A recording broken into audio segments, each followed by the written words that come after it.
Gangster. Gangster. Gangster. Gangster. Gangster. Gangster. Gangster.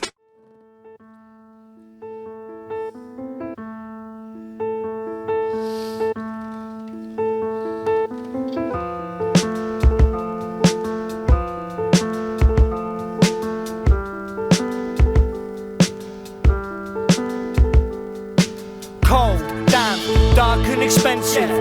Relentless, malevolent incentive. Low self-worth evident. Abstract all the way to the tenement. Shit, we ain't nothing but slaves in England. We get taxed every day in England. Million ways to get paid in England. We'll die in England. Made in England. Gypsy kings and beauty queens. Yeah, hard lines and broken dreams. Gated ghettos and unsafe spaces. Light fitting cells and shoelaces. 16, going on 32. In the trap with a bag of food. He ain't trying to catch a court case. Rambo in his North Face. Unreal money, with fake gold. Try to let go just to take hold. White guilt cut with white hate. White lines on a broken white plate. Rent arrears, plenty tears. Face your fears, wasted years. Hungry bellies, lack of jobs. No belief, lack of God. Old money creates new drama. Old problems creates new karma. Rusty skills in rusty armor. Harvest your soul by Big Pharma. Mental health, we're suffering. PTSD, man, it's troubling. We're on the road, bro, hustling. Rob Peter, pay Paul, man, we're juggling. Laws buried under legislation. Only found under meditation. KSB under accreditation. Ain't rap bad for Caucasian. She sells pussy, it's crud how she's living. From child abuse to drug addiction. Found guilty, then he slit his wrists. Missing kids, the system's rigged. The great hi-fi escape, the great high life escape. All on high-rise estates, where the skylines get raped. Eviction notice under the door. She ain't answering my calls. Tomorrow I got caught, and I ain't even got a 10 for a ball. Propagation, like to wander. Absinthe makes the heart grow stronger. The start of a wish called fonder. Why the fuck would I not like Donda? We turn a blind eye, break the law, or 9 to 5. Strive for more, elevate, out the hood, into space. Empires in lost lands, poverty in wealthy hands. All the best laid plans, dedicated like football fans. And yo, all types of drugs, all types of fun. It's not all good and it's not all love. Running from the pole, stolen cars, underage sex, broken hearts. Shipyards and steel factories, higher learning, IQ faculties. Gangsta hippies, fields of green. Lines get hot with lines of fiends. The world is cruel, it's hard to trust. He became a man down the pub. Now he's making grands in the clubs. White flakes, purple buds. Roads built by Romans, natural springs built by Romans, conquests built by Romans, built in England, now that's a notion. From the villages to the big cities, it's all for the Queen Lizzies. And life just whizzed past. She was blessed with a big arse. Corrupt government will always thank you. Corrupt finance will always bank you. Nutty bitches in your sleep will shank you. It's all underwater Shark Tank view. Hey yo, it's cold out here, frostbite. He was only a kid, but he lost his life. Nose balloons, bloody knife, jealousy, hungry eyes. Got something to say? Then text it. Friends are divided like Brexit. Yo, I'm already on my next shit. I think it's time that I made an exit. Hard work, gold chains, 36 O's of cocaine. It's not easy, life's painful. Sin demons, sin angels.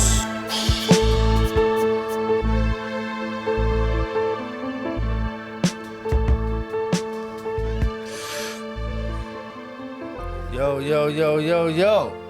Yeah. The Hippy Podcast. What's up? I have to be reminded every time what we on. Bingy was 10.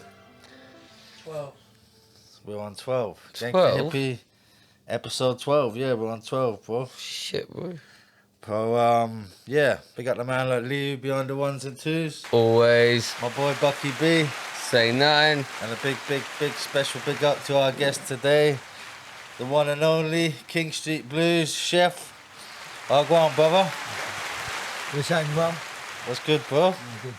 You're looking well, looking dripped out, looking flash, looking fly for them. Always. Just there, doing what you do. That's it. Yeah, bro. It's good to see you. It's good to have you here. Yeah, back for the day. So Yeah, back in bro. the city. So, Yeah. yeah, it's nice. It's very sunny, nice and warm. Yeah. Summer vibes. You appeared out the mist. You shoot yourself, and then you'll go back to your castle Yeah, well, that's and do more, what you do. more back to the forest. So yeah, man, I'm out of the way. So But yeah, that track there, Made in England. latest. Love that one. I do believe that we didn't originally write to that beat, did we? Well, there's right. I think there's 3 beats in that. I said, Scenario. it started with I said, can you make a beat to Made in England? And then, The Made in England soundtrack Yes. to the series, TV series. but then somewhere. Where's along- it Tim Roth? It's on the Skinny Man album, right? No, that's some next shit. Talking about the fucking Made in England, the TV series. Is that Shane Meadows? With the Scouse That's, act. that's called This Is England. This is England. This is England. That's the one. Yeah, Right. Yeah. So yeah, Sorry. so as far as I'm aware, there was 3 beats in that situation where Yeah. me and Yanks were writing. Yeah. So and I don't think we recorded any of the tracks that were intended on the beats that were intended. Yeah, So- they just got switched lanes. And, didn't it? yeah, that and- happens sometimes. Well, yeah, just I think at the end of it, I think it clicked after the fact. Yanks is like, yeah, that's different. Something's different. Something different. And Yeah. And But then- nah, that to be fair, I kind of listening to the beat that Made in England was supposed to be on. I'm glad we skipped that one, and I'm glad it ended up on that yeah, no, it sits on there perfect. because that just gives that kind of feel. Yeah. That was We a was vibe. writing through WhatsApp, weren't we? We was going back and forth. So I was thinking when I was listening then, how it goes on for a long time, that track. And I feel like it could have went on for Yeah, longer, do you know what I mean? yeah, that's it. It's There's kinda, me and you, like, you hang up. No, you hang up. Do you know what I mean? yeah, it's got, well, it's an open-ended. One of us needs to end the song, do you know what I mean? Yeah. It's an open-ended topic, isn't it? Yeah, You're going it's forever going about it. forever, isn't it? yeah. Literally. It's, Part 2 maybe, you know? There's lots of interesting lyrics in there, though. Well, what sticks out for you, Philosophically. Bucky? Old money. Do you know what I mean? Like, What's the full about old money? well, I'd have. Do you know what I mean? old money creates new drama. There you go. Right, old money creates new drama. Yeah. The white guilt line, because the time we're sort of living in, and it's not about any racial thing, just do you know what I mean? It's like how England. Do you know what I mean? You're not talking about how people's personal things are. It's how England is, like how you see it as a wider scope, right? Well, I think it's good. But maybe I'm. Yeah, I do. It's definitely. I think how I can, compiled those lyrics is more like pop culture at the moment. Yeah, You know, yeah. they're like trigger words. So even though there's intent to them, these are things that are talked about a lot, over social medias and platforms, and a lot of back and forth. And it just seems to be not going nowhere. So it's not fucking going anywhere. These discussions are just continuous. It's just a back and forth, and so yeah, it's just from that. I just hear things, and of course there's some form of personal view in there. It's not like I'm just hitting trigger words, but it's Right. like there's lots to write about. I guess there's you can write about anything, can't you? And, Suppose so, yeah. And there's fuckloads to write, No, you're right. and inundated with. I guess that's what kind of puts me off writing a bit. I tend to not sit down and write because it's just overwhelming. There's just so much shit at the moment. Yeah, it's hard to The world's mad. To write is hard sometimes to define it and to put it into one little Yeah, I guess thing. Do you know what I mean? 'Cause I've gone past wanting to make a statement. No. Right. I've especially listening over to old songs, Bullfinage, Silent Flute. There's some lyrics on the Bulford County Council that would I agree with that now? It's not that I disagree, but my views on life evolve and they grow. Of course, and I see things very differently now.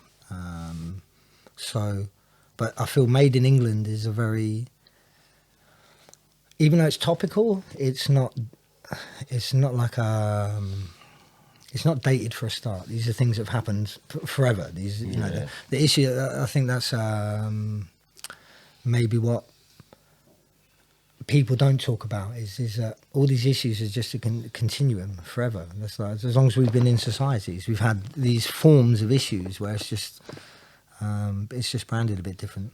yeah. What issues are we going on about, by the way? Well, just social issues. I think that's something that I'd want to talk about in raps previous. I'd want to talk about things and injustices, and which there are. There's some. But I think everyone wants to do to a point, don't they? But now I feel it's just. I don't feel so desperate to. Personally, I don't feel I can articulate it enough, in a way where it can really do what's intended, and that's like trigger a thought. There's some really poetic people out there that I can't help but listen to. Oddly enough, Potts Papers come on today. I just let YouTube run on the car, and yeah, it's not that it sounds genuine, but it's just done in a way I can see it. Well, what he's talking about, I can envision it in my head. I don't feel I can do that as strongly in lyrics, so. But I can talk about what I see, if you see what I mean. What's out there and what everyone can see, what's kind of obvious to see.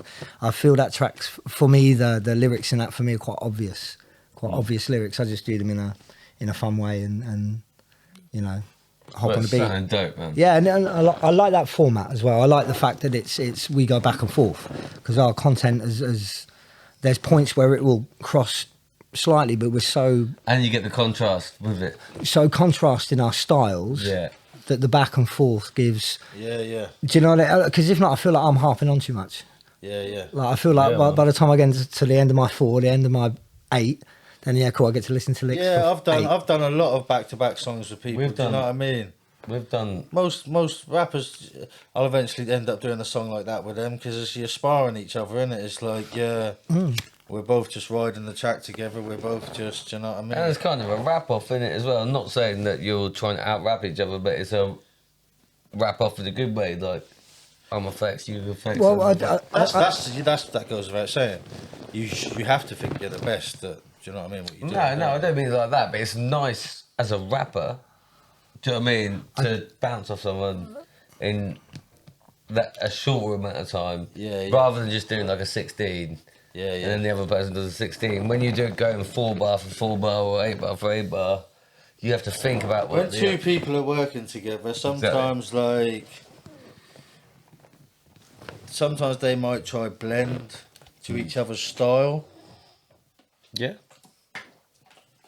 Sometimes one of the people might try blend towards the other one. Rusty's a good example where Do you know what I mean? I rap very differently, but then there's a track, the track that we done at Dempsey's, that just sits there. Nothing come of it, did it? It's just sat there. There's a back and forth you and I do, and I think you'd come to the studio as well. I think we'd done something, and me and you hopped on a track. It's really fast paced, and it's got horns in it. I remember that much. But I'm on about Buckers, so and that was a case of after you rapped, it was like it gave me a benchmark. So and the same with Rusty when yeah, because it's like that, isn't it, right? And that rub and you're both in both cases, both styles rubbed off on how I wrote my rap. You know? I'm gonna say it right now because we've got Matt the chef in the building. I just wanna. Of anybody's style that's ever rubbed off on me, man. And like it used to be just the rhymes, because I used to sit here, or not here, but sit in his living room and just listen to him rap. He'd go in Before you could rap. Nah, not before I could rap. I rapped a bit. You was just But you starting. had to be strong enough to get your word in with Chef in them days. Do you know what I mean? So But now you was Arteta. He was Yeah. Guardiola. Yeah, he was Guardiola and Marteta. Yeah, no doubt. Like that. But then there's also things like even when I've been making beats for like a couple of years, pretty much since COVID or whatever, because I was just in the house. That's how I started making beats. And when I think about how to do something, and I mean this from the bottom of my heart, and I'm not being disingenuous, I genuinely think, what would Chef have done? Oh, that's very kind. Thank you. Nah, but because I used to sit there and watch you, didn't I? Do you know what I mean? I used to be on the sofa and I weren't just sitting there like... Yeah. I- Griselda's album was called What Would Machine Gun Do or something, weren't it? Remember that album, Lee? What was their album called? What Would Machine Gun Do or What Machine Gun Say? Do you know what I mean? Machine Gun Black is Benny the Butcher's brother. Right. So Machine Gun Black is West Side Gun and Conway's cousin. Yeah. Because they're all family, aren't they? Right. But their album was called, I think it's called What Would Machine Gun Say or something. And I'm saying, But I just like I thought what say, a nice, do you know what I mean? Similar. from the bottom of my heart, should I name a think track or you're a- the biggest influence on my hip hop ever. There you go. Well, There And you I'm go. not just trying to be like, I've given- I just mean it in like, because it is practical. You were in front of the NPC and then you would just rap to me about Man's- whatever the man's fuck was getting going on, do you know what I mean? But, Man's getting his flowers. I respect that. I'm giving my flowers because But yeah, for people who don't know who Chef is, I mean, how do you describe Chef out here in this game? how would I describe Yeah.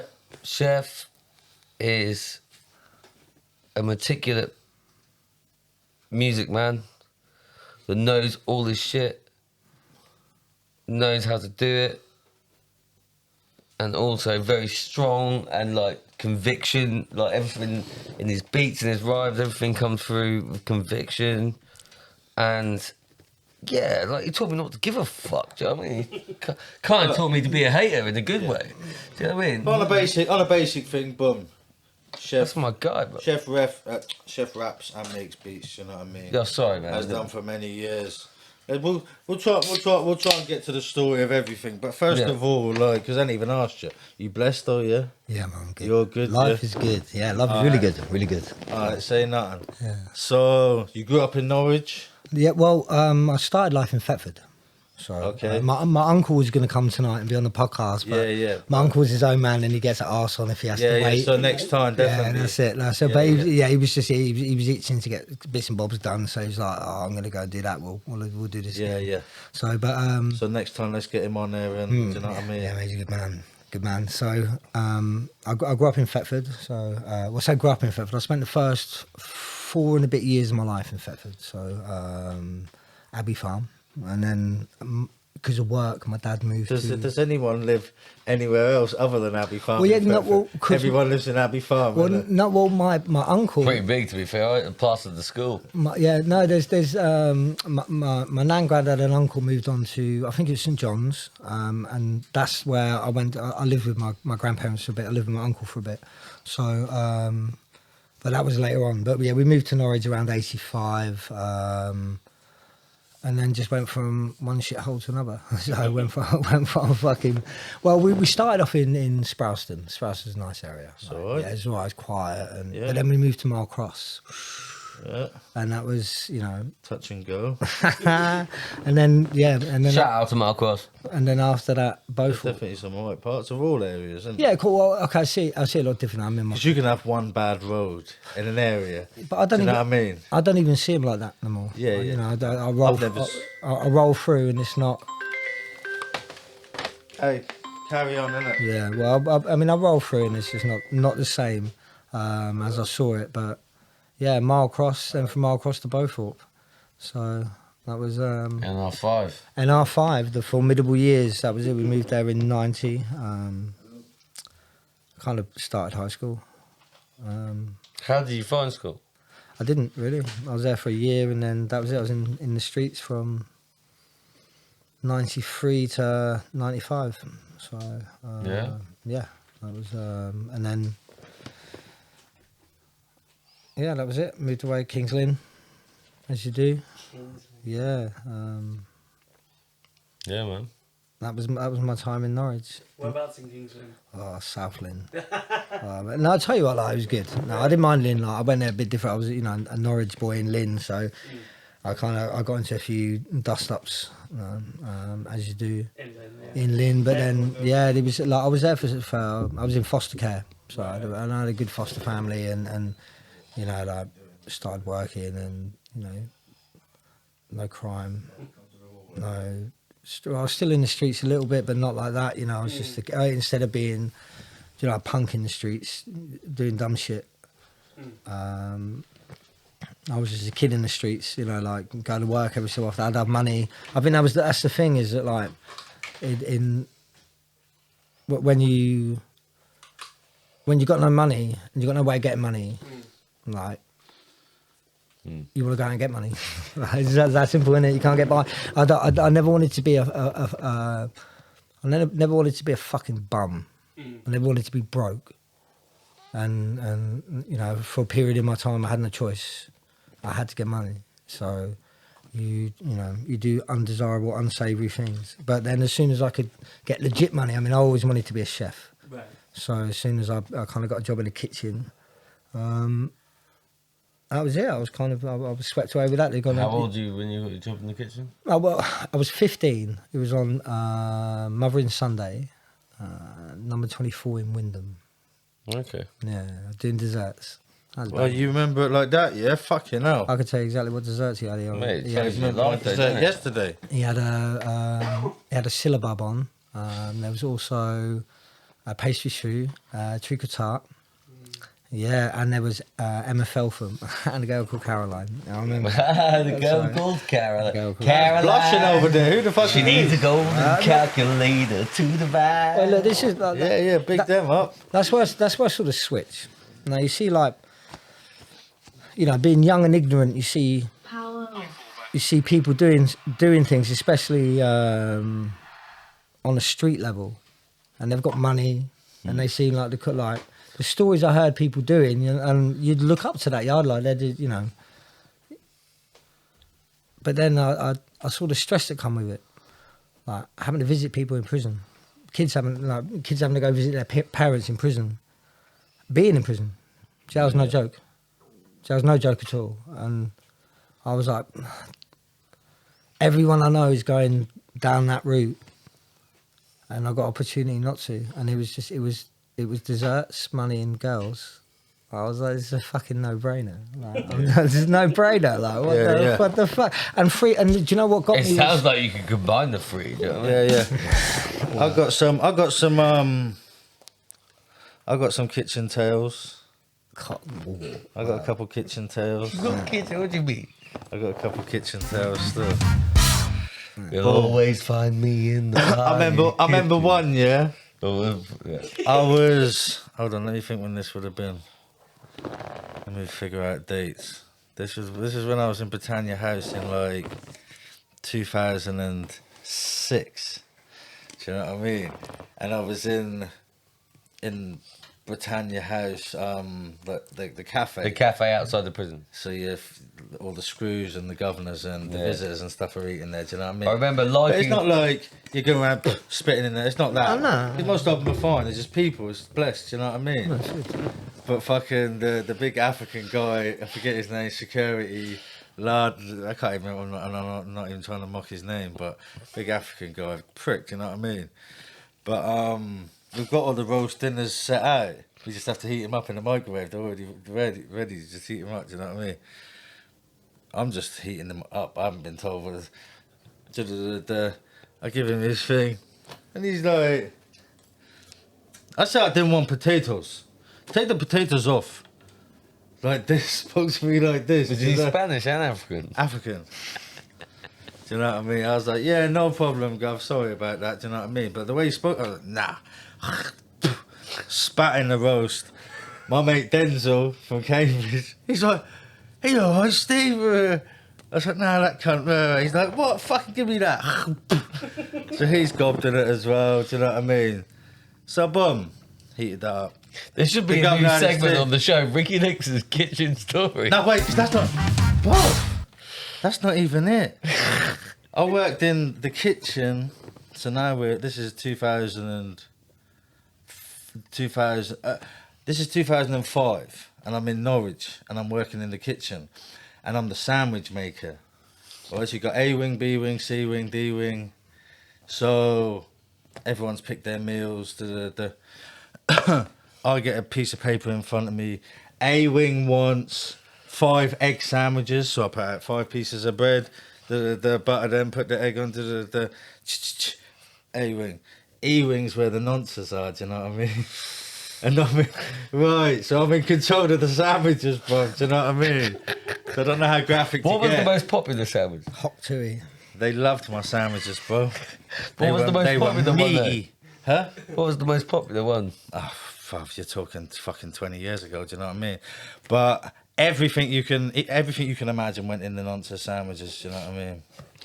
Bum hairs, pubes, nose hairs, bogies, everything. We gave them everything. People would come in and chat to me. Yo, what's happening? What wing's that? E-wing. Oh, say nothing. Bogey. Do you know what I mean? Just. WikiLeaks kitchen story. Yeah, I'll give you some more kitchen. I'll give you one more kitchen tale because I'm sure you can relate to this, chef. This is again when I was in Britannia House serving the screws and the visitors and stuff. Do you know what I mean? And I just used to bowl in, like, do you know what I mean? So I'm smoking weed or smoking spice or whatever I'm doing. Do you know what I mean? Bowled in an hour late. The head chef is a civilian. Do you know what I mean? And he's just had enough of my shit by a long shot. Not only have I come in an hour late, but I've come in an hour late, made a coffee, got the newspaper, made the roll up, like, what's good, do you know what I mean? Not rushing about because I'm an hour late. But yeah, he just spazzed out, lost the plot, do you know what I mean? He's the head, you know, and fucking threw a spatula. And it missed, but it nearly hit my head, do you know what I mean? I was like, you shouldn't have done that, should you? Do you know what I mean? So he's shitting it, do you know what I mean? But that's enough of my prison stories. The pressure of being I felt it a little bit, the pressure of being in the kitchen, do you know what I mean? Yeah. Plus I had my own cafe. Yeah.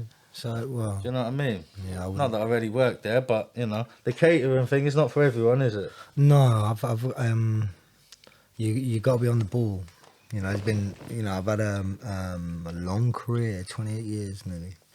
And you can't be off the ball. The minute you're off the boil, it becomes hard work and not fun. But I've been privileged to work with some good ones, with a few of the good ones. And you're like a pastry sort of chef. dessert chef, right? Well, yeah, But pastry chef. I'm a pastry chef who can cook. Yeah, no, I know you can cook. No, but what I mean by that is that I've worked with some amazing pastry chefs, and that's all they've done. You know, a chap called Anthony I worked with, he was at Patrice, he was a Parisian, young guy, loved his drum and bass, he was exceptional, like exceptional pastry chef. Like everything he touched just worked and really well. But he couldn't make hollandaise. I just remember, and there's no, he'd never had to fucking make it. So we were busy one day, and one of the guys is like, surely it's like some people are just good at doing what they. Well, I told him how to make it, and he learned it pretty quick. But like, you know, I had to train the whole kitchen when I first started. When I first got my real job, I was about 21. I worked under a serious chef called Neil Dowson. The Victorian Holcomb. I was there for a weekend agency. That is the Holcomb. Holcomb, yeah. The Victoria was the hotel on the Coast Road. Right. So this was 2002. So I was still in high school. he was a serious, like he'd come from the Savoy. Right. He worked at the Vineyard. What you called again? You get stripes, don't you, when you're top? Well, it's Mitch. Michelin stars. Yeah, these are like accolades. These are awards of guides. You get the Michelin, and you also have AA. So, they both started off as a roadside cafe, like brochures and or like a catalog guide. So, and as time went on, they were kind of upped the level to which the awards were given, and we have today like Michelin, which is 1 to 3. And you have rosettes, which is 1 to 5. They all different criterias, but you know, kind of benchmarks for certain places. So I went to Spain recently, and I was just basically I was wanting to have tapas when I was in Spain. Do you know what I mean? And me and Laura, we went to the second place on the Google thing. It's like there'll be somewhere, and it basically looked like an ice cream parlour. You know what I mean? In terms of like, it wasn't really like flash, Okay. but the food come out and it was just a madness. Do you know what I mean? A little what come out? The food came out and it was just brilliant, but it was unassuming place to turn up to, right? Yeah, of Is what I'm course. saying. It was like you could have got a cornetto and a lemonade. Do you know what I mean? And it'd been fine. But they come out with their tapas and it was like crazy good, and way too much. Because you think the tapas is all going to be like fresh and that, but it's actually all stews and stuff like that. You can't be Sorry, overwhelmed by too big a dish, can't you? But at the same time, the fancy restaurants that do the little things, it's like, yo, I need something to nibble on. Yeah. I'm hungry. Yeah, I think it's kind of it's probably better now in Norfolk than it ever has been in terms of choice. I mean, I was walking through the market today, and Yeah. there's something for everyone, literally everyone. You know Anyone what, can- bruv? Like, Norwich has been voted the best city for vegans, like, 2 of the last 3 years or something like that. But I've noticed in the last few months, what's the Tombland one? They've gone. Was it Farmer's Yard or whatever? Nah, it was some Two, man. Browns or something. like Remy's mate, the vegan restaurant in Oh, Tombland, I know the one you mean. I just can't remember. Oh, the name. it's Erpingham House. Erpingham House. Oh, that's That's gone. okay. That's had like, Tipsy Vegans. you know gone. what that is though? With Erpingham House, it's No, clearly it's just too expensive to rent. Vegans are dying off, bro. No. Quite clearly. Okay, the so there's- vegans are dying, chef. It's now caught up. What's caught up? After the COVID shutdown, and shortly after it really did fuck businesses. And then they was giving everyone money, weren't It they? wasn't just So that. you could be twisted into thinking you had more money than you actually did. Do you know what I mean? Well, it was Giving everyone 10 bags, isn't it? well after the Remember? last lockdown, I took a permanent job, and I took less money than what I would have been on if I'd have took temp work, and it was because I was going to work at a friend's hotel. They were coming into summer. I was just wanting somewhere like to be around like-minded people to work, and they were like, "Okay, come work here. This is all we can offer." And I was like, "That's more. I can live off that. That's okay. It's just because they're good people." Everyone else was bunking off doing agency work, temp work, and that was like the fees that some people were paying, and that now it's caught up to everyone. It's just crippling. All businesses are closing. Yeah. There's a very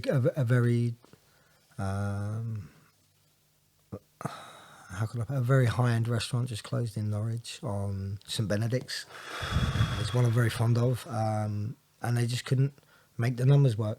And that's for a lot of independent businesses. Now, the first thing to go was the big corporates, but it doesn't matter because they've got fucking millions elsewhere, and those kind of large national restaurants. Oh, the bus. What are you doing, bro? Well, I went to put my drink down, but obviously it's really loud. On the Do you microphone. think, like, for the system in general, it would be It's gonna take easier? us time to go for a piss. It would be easier for them, the powers that be, if they everything was just franchises and just. You know, Well, it's not just that. It's how it works on tax. look, every time we have to go through this madness, bro. It's madness. He's still not worked out his levels of what to, and then you have to see his ass. I'm sorry about that Yeah, shit. man. I apologise for that More shit. crack than Harlem. Fuck, bruv, we saw the whole thing there. That's not fair doing that to our guests. I do apologise about that shit. That was- So I mean, the same thing applies across the board for independent businesses. It doesn't matter what, but when you're in the service industry, so it's a luxury item what I do. People don't have to go out and eat. They have to go and get clothes. They have to go and get fuel. They have to go and get shopping. Of course. They don't like so it is a complete luxury item. Yeah. And at the moment, people can't afford luxury too much. Yeah. I mean, I'm privileged where I work because we're quite seasonal. So the idea is you get in, you get out, and you smash the summer. Yeah. But yeah, it's tricky. There's times I really wish that I'd had a business. Really do. Like I sunk all my money in my 20s into Roots Renegades, and nothing come of that. So, but then I'm glad I didn't, because if I had have lost all my money on restaurant, I think it'd have put me off wanting to do it. Like I'd have like given up, like, you know, well, not given up, but I don't think I could have like. My career is really important, like more than most things in my life. Like it's done everything for me. I always describe the parts of my life as being like separated. So After you, bro. and my career is the main one. So yeah, it's, Career. Anyway, buggers. No, because I genuinely, You got- what you're saying about career, I was just catching the end of that. Yeah, well, you know how it goes. But I actually think my you're career trying to- defines what I do. yeah, of course. Like whether I'm a rapper or a Well- folk musician or I don't know, whatever. I'm defined by my plastering in terms of how I pay my bills, Yeah, of course. and so I make sure my plastering's as good as it possibly can be. Well, I mean, okay, so. You know, like With that degree of separation, I mean, I don't consider myself chef amongst the music world. Everyone calls me chef, but it's King Street Blues. So would you yeah, still you're right. like to have your own restaurant, Gav? At some point, is that like? My ego says yes. Like my Because you could do that easy. well. would you want to work on doing man? Well, okay, Yeah. so that's there's What? Because it'd be strict. okay. So well, this is That's all right, something. though. Well, this is something where I've tussled with, and I know many a chef and front of house that have had the same challenge, and that's when you don't have the final say. You get led into some really fucking stupid situations. Right. When you know you shouldn't be going there. Like this is like logic, everything, history. Like I'm one in many a million that will be. There's been pastry chefs before me, pastry chefs after me. Like I'm part of the whole cycle of it. I'm not stand out in that sense. I do my thing, and I have a handsome career for it. But it's what. It's that important to do things in the right manner of which they've been set out. The chefs and it was done 50, 60, 70 years ago. This is how you do it. Different colours, flavours, tastes, fashions. Really, well, pastry's Change, even but- further than that, isn't it? Well, Like, but well, yeah, of course. I mean, for centuries. But I mean, how kitchens work now. Right, yeah. The modern day kitchen. Yeah. The foundations were laid a long time ago. And when you get led into that situation where this is going against the fucking format, this isn't going to work. You know, I'm voicing this isn't going to work. I originally had a lady called Claire, works in a cafe in Bury St Edmunds, say to me, I'd love to hate you. And I didn't know what to make of it. I was a bit tired on a Sunday, like, what the fuck? Like, she's a really nice lady. She's really like she worked as a school dinner lady for ages. That job come to an end. She's working in this cafe. The situation was dog shit. And I would just say it, not benevolently, but, well, maybe a little bit, and a bit sarcastically, but I'll be like, look, you guys, I was a temp there, so I didn't give a fuck. Like you guys, you're talking about all this change. It's never going to happen because you know how you're being led. And she was like, that's why I said it. I'd love to hate you, but I can't, because what you're saying is what it is. because you know it. Because, you know, now I've said to people that, I mean, this is the new phrase. I won't be head chef until I have the ultimate say, and that means owning, whether it's within a partnership or whatnot, until I can get someone by the scruff of the neck and show them the fucking door. And that means customer as well.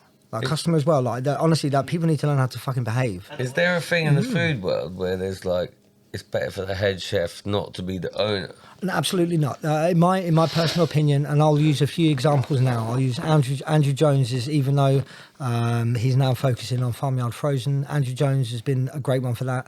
Dan Smith is another one. Further afield, Zach at 1921 Angel Hill in Bury St Edmunds, down to James Kahn, who's also in Bury St Edmunds. These are chef-driven businesses, not front of house. They're chef-driven businesses, and they are the most 'Cause he can do the successful. business. Well, they can do the business. More than that. And another good example of this is on. It's a bit abstract, but it's what's that? Grand Designs. Designs. Whatever his name is, goes to interview. Kevin McLeod. He interviews this chef and his missus, and the chef is like, "I want to build this house."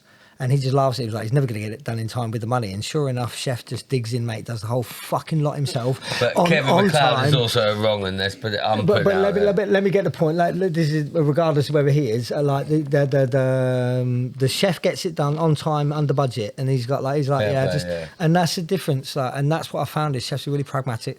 You have to rectify problems straight away, and in a business where problems need to be rectified straight away, you need someone who can do that on a sixpence and instantly. And chef-driven businesses are driven by the food, which is really most important. Fuck, drinks sell themselves. Get a bottle of wine, bottle of plonk, get a couple of gins. People will buy it. They don't give a fuck. Like, as long as it's a nice glass and a decent bottle of plonk, people don't care. But the food is really important. And the best businesses have been chef-driven in my sphere. There's different cafes are different, but in the I've always considered myself the entry level of high end. I've worked high end. I've worked Michelin. It's too much for me. Like, what's too much for me? I'm not. I learned a lot there. I think maybe a little bit of distraction took me away from it, but I was like, fuck working like this. Like, nah, I'm good. Cheers. Like, and hats off to those who can. What do you mean? What about that work? Oh, What ruthless. what non-stop? Well, not just that. Non-stop perfection. Ultimate perfection. It has to be. Ultimate perfection at a mad speed. At a ridiculous pace. And you got some cunt shouting at you. And chinning you and whacking you. I And can't live this life, bro. No, it's interesting to me because You couldn't be that guy. You couldn't be a Gordon no, I can't be. Ramsay. But I've been there floor Is you screen in good at- Windsor Palace. Huh? So what I mean is like I do know how to work under pressure, and I'm with Chef and what you're saying. yeah, it's In terms of I wouldn't want to do that week in week out. Like 1 week. You're a boss, though. I bet you're a pretty chill boss, isn't it, to your young guy? I can't Yeah, imagine. I can't imagine you I'm being chilled strict, in my you know I'm what I chilled in mean? my personality, but not chilled in terms Yeah, of yeah. what I want, like Yeah, him yeah. to achieve. Because I I've don't got know, no, I'm not bruv, being funny, like, mate. I've got you. I've watched. I've got you and you. Do you know what I mean? You were my elders, right? I've watched Gordon Ramsay. so my and apprentice. Sorry. I've watched Gordon Ramsay and all that lot. Do you know what I mean? No, I I'm just not think, shouty. No, that's. I mad, don't bro. think you get anywhere from. Have you been around anything that bad? yeah. Gordon Ramsay. Let me tell you about Gordon Ramsay's Right. show. Like they tailored that so that it could be aired. I can pretty much guarantee. Because you think it'd be worse. it is worse. Yeah. Like let's face it, when Mate, when I you got think- like, bloody when- hard to plaster it. when the Yeah. cameras are off. But the difference, and here goes the difference. People don't understand at that level. Because he's offensive. Okay, Personally. okay. So times have You know, he's picking points out about you. yeah, of course. You know what I mean? Like, But the idea, okay, so the idea in that kind of work, and not every environment is like that. Not every Michelin environment is like that. That would be unfair to say. Yeah, 'cause there's- but the places I've worked, look, you should see the little cunts that's working in there, Sheffy. Honestly, like this, the Michelin star restaurant I worked at, it was literally like a bunch of pirates. They were all wicked chefs. There was one lad called Ollie Bird, I believe his name was, and he was just a regular guy, didn't drink, didn't smoke, just would go swimming on his days off and hang out with his girlfriend. Nice lad, really and he was one of Chef's golden boys. Like everyone else had been like convicted of something or other, or spent time in Borstal, like just for a bunch of fucking ragamuffins. But we all could get gritty with it, and that's what that's where the difference is, and that's that type of environment. Now I've come from places where it's not like that at all. They can't handle that, and that's fair enough. Like I don't mind a bit of grit. I don't scream and shout, but I will turn the screw if it needs it. Come on, like, get the fucking job done. Like you just got to, like. Mate, have Chef, you ever had like? Obviously, you've had arguments and stuff. Has it ever got physical in the kitchen? No, a few times. Pushy, shovey, Yeah, but like I've been smashed. temperatures are high. I've been smashed in the face with a toaster, and rightfully so. Right, okay, so this was rightfully You so. got done but- with a toaster. Yeah, I no, got I was. smashed with a toaster. I got smashed, but a fucking fair play as well. Because if I'd have been him, I'd have wanted to smash me with a toaster as well. What did you do wrong? Okay, so the situation was this guy. Nearest thing, I guess. Well, no, this guy was terrible at his job and still is. Right, and there's an end. Name and shame this piece of shit. No, I don't need to because you know who Pussy. he is. But You know who you are, boy. They're watching. but the Your point is, pasties are shit. well, hey mate, he can cook breakfast. Anyway, this lad was like proper obnoxious, and he was really, really poor at his job. Like, and I'll put that on record. He was like, and I know professionals, top tier professionals that would say he had no business being in the kitchen, no business. He just could not do any task at any hand, at any quality. Like I'm literally, all of us are As rattling. long as you got an asshole, you'll never be a chef. But this was at a place where I was having to rattle out on one dish 9 elements, and some of them take 24 hours. This is on one dish, like, and the whole kitchen was like that, and everyone was really productive. Sorry, for dumb people like me, what's an element? An element is like one piece. So I'd Like have a potato's an element. Yeah. peas an element. But for me, Different I've got like I had this delice with like gels and different crisps and a different, like I had a different ice cream on it, and there was powder coating on there. There was, all in all, I think there's about 37 ingredients going into this one dish from all the different components of it. Yeah. And this cunt couldn't even cook a breakfast, and he was like, but he was also what got me. Like he had a blast at me for no reason. Just I think he was hungover. But he started to pick on the kitchen porters, would just be rude to them. Oh. And I was just like, yeah, bro, that's it. You point that my way, you're getting it. No, I don't give a fuck if it's my Nah, way. but He you wasn't. don't take bullying in the workplace. I was just, so I was just. Wait, because the toaster's coming. Wait. Well, so I was just on this lad, like on him, and it was like he couldn't understand. And but what got me was no one would say anything about this guy. And it's like, deal with this fucking problem. Well, look, there's a leak in the floor, a leak in the wall. You patch it up. Like if the sink's blocked, like if there's a piece of shit in the kitchen, it needs cleaning up. Like and we're all really productive. And he's causing, like he's being counterproductive and causing issues. And then I just rode him and give him some shit like and he had a bad breakfast, so I just put my phone on with a plane like nose diving on YouTube. I'm repeat, honestly, I'm like, this is the thing. So like, honestly, I ground that cunt, mate. I got in his head. So yeah, for sure enough, I'm coming out of the fridge. I'm not even looking. Got in his head like that. Yeah, bro. to the point like, and this is the ironic thing. This is the poetic justice. Psychological games. Psychological warfare. Yeah, I'm trying to hear what the end of the story is. Yeah, but it's cooking. Don't worry, it's cooking. Okay, so the thing is, I bought this I bought this toaster in because he kept burning toast on breakfast. Hold up. Wait, you bought the toaster in?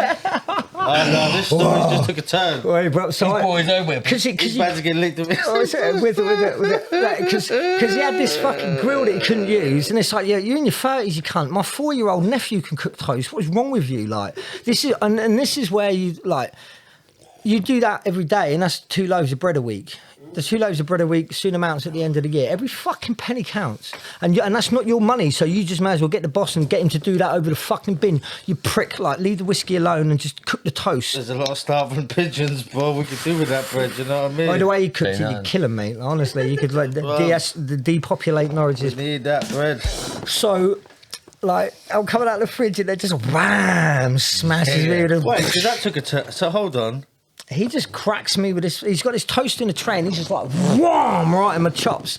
I fall back. He then steps over, stomps on the head. Ooh. I'm like, wow, I'll hop up. And obviously... You're like, not up for it. No, I'm a chef, so... Be honest, you weren't on it that day. Well... You didn't fancy yourself Well, he's that just been day. hitting the head with a toaster, to Well, be no, fair to him. there's always a case of you can flick it. And I was like, nah, right. I'm not going to flick it. I'm not going to flick it because I'm in work. I'm not going to flick today. I'm not going to flick today because I'm in work. Like, it's just, you know, you're coming out of the pub and get toasted, you're going to... Different story. But if I'm in work, I don't want to be known for taking things further than they need to go. No, let's get one thing clear. Not every person always reacts. Yeah. Like, you know, but anyway, go on. So I'm like, he's like stormed out. He's like, I'm quitting. I'm like, well... Hold on. He licked you with your toaster in your head, stomped you up, Stomped, fucking stepped over. But that was... WWF, and then Nah, man, that was and like, then quit. no, that was like Shogun Pride straight through. Like, Mad. there was no... Mad. So anyway, I'm on holiday after that. So I do a week's holiday, go back. He's long gone. And I'm like... And as it was happening, I was, that job wasn't really... Me and the head chef weren't gelling in terms of what he wanted culinarily. Like, like what I was producing was bang, but it's not what he wanted, and I couldn't figure out, and he wouldn't tell me. So I decided to hit the road. I was like, fuck this, I'm going to go and some pee. So my first assignment is at this pub in North Norfolk. So I rock up there, and they're like, do you know this chef, blah, blah, blah. I'm like, ha, ha, ha. I just so happen to know him. Why? And they're like, well, it's his last week. He's on a day off today. And I'm like, yeah, bro, you may want to call him. So the chef calls this dickhead, and it's just like, do you know this guy? He's like, he's a fucking psycho pastry chef. I'm like, That's a bit. You Like, should definitely do a tune called Psycho Paper. oh, well, this is the thing. It's just like I did. Like, so the head chef Sean, this guy, it's a place called the Ship-Ins. So the head chef Sean comes back. He's like, I've been there. Are you all right working with him? I'm like, yeah, why not? Like, why not? Like, fuck it, why not? This is my permanent job. Why not? And he's like, no, I'm not coming back. He's following me. Like he's finding out where I'm working. He's gonna come and get me. Yeah, yeah. And I'm like, fuck off, man. I phoned up the agency and they were like, do you want this job for 2 weeks? I was going on holiday with my best friend afterwards. I was taking him and his boy. We were going for like a Butlins type holiday in Skegness. Right, yeah. And, or chalet holidays, sorry. Anyway, I had just 2 weeks. I just wanted to do a full 2 weeks, and there was a couple who worked in this kitchen going off getting married, so I was coming in, like accommodation there, just work for 14 days straight. But this guy's like, he's following me, so I know where he works now as well. I was going for a meal. Pick him up. Hey, can we play a song? Have you got any loaded up and like, what you got there? What we got here? This is Rusty, isn't it? There you go. Alright, let's play then we'll chat, but this is Rusty. Ricky Licks, I have fisted the board. Fuck you saying? That cool music. Bringing nothing new for us. Yeah. Don't compare me to these MCs. I'm an artist, working on my legacy. Build up my energy, a kid who do it proper. Ricky Licks and no one hotter, yeah, I'm walking over flames. Trying to make decisions with a sober brain, but that ain't easy. Squeezy how I hit the track, I got the beef like Mickey D. Spliff of weed, sipping B and C, chill with me. Life's not well, so get ill with me. I know it's hard when you ain't got a penny. In your 20s, stressed out with no remedy. Pretending to be on top, but you're not. Trying to shop, but it's all going up your snoz. So you're doing bait moves just to make it up. Arguing with your girl, she's trying to wake you up. Early death or jail, be a martyr. Or settle down, get a wife, be a father. Hey yo, sweating up in the residence, Anglia Square. In my city, nowhere could ever compare. Opposite the yard, arse end of maggers, crackheads and blaggers, snakes and adders. Up on Jacob's ladder, like I give a fuck who the dadder and who badder. Ends means are a means to an end. Real shit, my friend. Life's cheap, some itching to spend. Yeah, I see the flip, never sailed that ship. Some caught on the slip, motherfuckers stuck at the hip. Head, shoulders, knees and elbows. Multi shit, stick like Velcro. Super glue, no more nails. No more courts, no more jails. No more society fails. Life for the poor, up shit stream. No paddle, like a horse with no saddle. Snake with no rattle. Can't ride proper and barely heard. After me, everything fairly turd. Word, if you lost in the dark, follow the bark. My thoughts fuel, my music spark. Duck in and out cause I can. Say I can't rap, the same, fuck you fam. King Street Blues, life's good.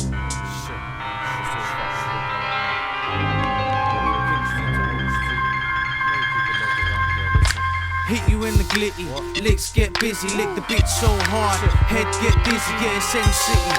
Audis and fake titties. Make war, make peace, or make money. Temptation surrounded by pots of honey.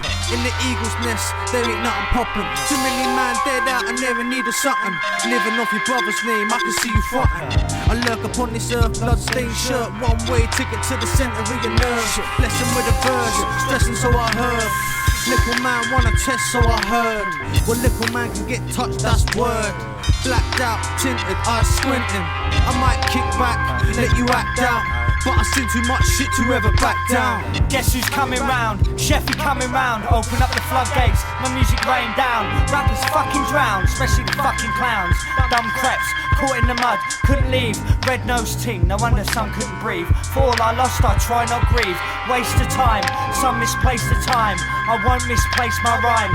Choose not to walk the line. What the fuck you think? These fucking bangers make themselves? Yeah. Woo! Chef, it's emotional, bro. Bit of Norwich hip hop history. Because you mentioned Jacob's Ladder in the first verse, which is the video you used to watch, didn't you? And that's on the start of Dark Matter, which you also produced for me. But it's like points and the balance. I don't think that was intended though. I think that was just that was by coincidence, but or like-minded, maybe. I mean, Yeah, I think. give your fucking take on that track. What was going on at the time? Well, yeah, it'd be nice to talk music. As What I was just thinking was that weren't King Street. That weren't where the bus was. This was somewhere else. Yeah, that was okay. So like, I'd like to go from the. We recorded 2 songs somewhere. Yeah, that was Dempsey's. Dempsey's. That was the same time. So this is when I first met you. Yeah, the ultimate. That's the track that I recorded. Because I recorded with with you before I recorded with Mies. Fine City Studios. I think I recorded with you before I recorded with Mies. Yeah, because I remember being This track that we just played there, Rusty. That was at the first. And is it Fast Life or what's the track called? Fast Lane. Them two. They were the first 2 tracks. Yes, yeah, they were Dempsey's. 2013. Bam. Big up Dempsey. There you So go. that's when, do you know what I mean? That's when we linked. I think, I think prior to that was, I think it was 2012. We crossed paths late 2012. I remember you. If I saw you in 2012, I was in Britannia House, so I'd have been on like a Okay, day so release maybe or I'm getting. something. Yeah. No, you were actually. I was That's making what I an meant. album. Because I was doing day release at Future, so Yeah, that was yeah, sick, That was- you know what yeah, I mean? I was that- doing volunteer work 3 days a week. Well, yeah, no, that was you were in the one time was you in the studio. You had a grey trackie on and a grey hat, and you were doing some tracks with Toddy, and that's how we were in after you. So Yeah, I think yeah. Streaks was doing either Streaks was doing a show or something for the show or a track. Big up Streaks, by the way. It's mad that like Watts was on there recently, and he's on about the first time he saw me in the studio, and he got starstruck. And I forget about. I was like the minister of the church at Future. Do you know what I mean? I was like the guy. Do you know what I mean? Well, I didn't know nothing about like So like, nothing about Future. Like We came from, like, me, you, me's, and we were obviously coming from a completely different angle, though. And you were at Future, so it was like that. Do you know what I mean? You were at Future at the same time. different angle in what sense? just different Well, worlds. Streaks was doing his show, wasn't he? Streaks was doing, and we just got in, Yeah, like, yeah. Out of all of you lot, me and Chef have probably got the most similarities in terms of like, you know, when we were younger and stuff. Do you know what I mean? yeah. You know, so like me and Chef had that. Do you know what I mean? Like, you know, Street life. know some people and stuff from back in the day and things. So there was that element of stuff. I don't know. A couple of times you've always been like, how would we put it, Bucky? Chef in this music thing. In terms of music lessons, Chef has been like I think he's the the phantom. Do you know he's what I the mean? creator. Yeah, Dips in and out. He's a phantom, but he's actually the creator. Well, To me, I to did me, Get into this. Do you know what so I I mean? think, and Let's me, get I think into Mies this. would agree with me. So no, I don't think. I don't think that it's not like Roots Renegade I created. That was my brainchild. Yeah, In yeah. Oh, let's go into that. So boom. Well, I mean, Yeah. Roots Renegade. well, For those who don't know, that's but that's now a become reggae sound system. and a record label, I believe now. And a record label. I mean, so my interest always, and this is how it came to be with hip hop as well. I had an intrigue for the engineering side. I'm not really a performer. I don't like. Yeah. I've maybe done 5 gigs in my life, and that's not for me. That was my father was was a famed performer. And I didn't want to be like him, and I thought if I performed, I don't know, I just had it in my head if I perform, I could get an arrogance about me, and that didn't work though. I didn't perform, and I still got an arrogance about me because I just ended up making loads of fucking beats and listening to them, and same with a career. I didn't really avoid that one too well, but.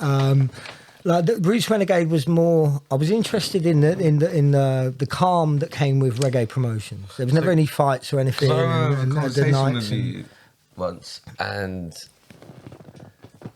because like you're saying, it's like, was it like the technical side of having a sound system? Yeah, it was all the plugging in and the. But I remember saying to you, I was like, when you play out, That's what what you reggae do you liked. play? That's what you liked about But it. you said to me, I play like Burning Spear, Yeah, I used. stuff like that, and I remember being like, that's the shit I like. Do you know what I mean? Well, Because it's not like trying to impress anyone. That's just like, well, there's different elements. I mean, as an engineer now, that's what I prided myself on was, in the early days of Roots Renegade was being a promoter that paid, Okay. That was a really important thing. Like I've had a few people. I invited a guy called Jimmy over from Cambridge, and he carried with him a guy who'd been making, a guy called Ed, who'd been making dubs. I'd got from a chef friend who was completely random, but he ended up bringing him and a singer with him, unannounced. But I paid them still. They came and worked and sang, and whether I liked it or not is regardless. The fucking crowd liked it, and so I paid them. Everyone got paid. Yeah, it's the most important thing when So you that do was, any and, sort and of I'd, gig. I'd always do nights on my, I'd always do nights on my payday as well. So if You shit hits you the taught me fucking that. right, man. You taught me that. Yeah. Always do, and I've always done that. Yeah, Always fucking- do your gig on a payday. 'cause- So like, I'm a plasterer, so like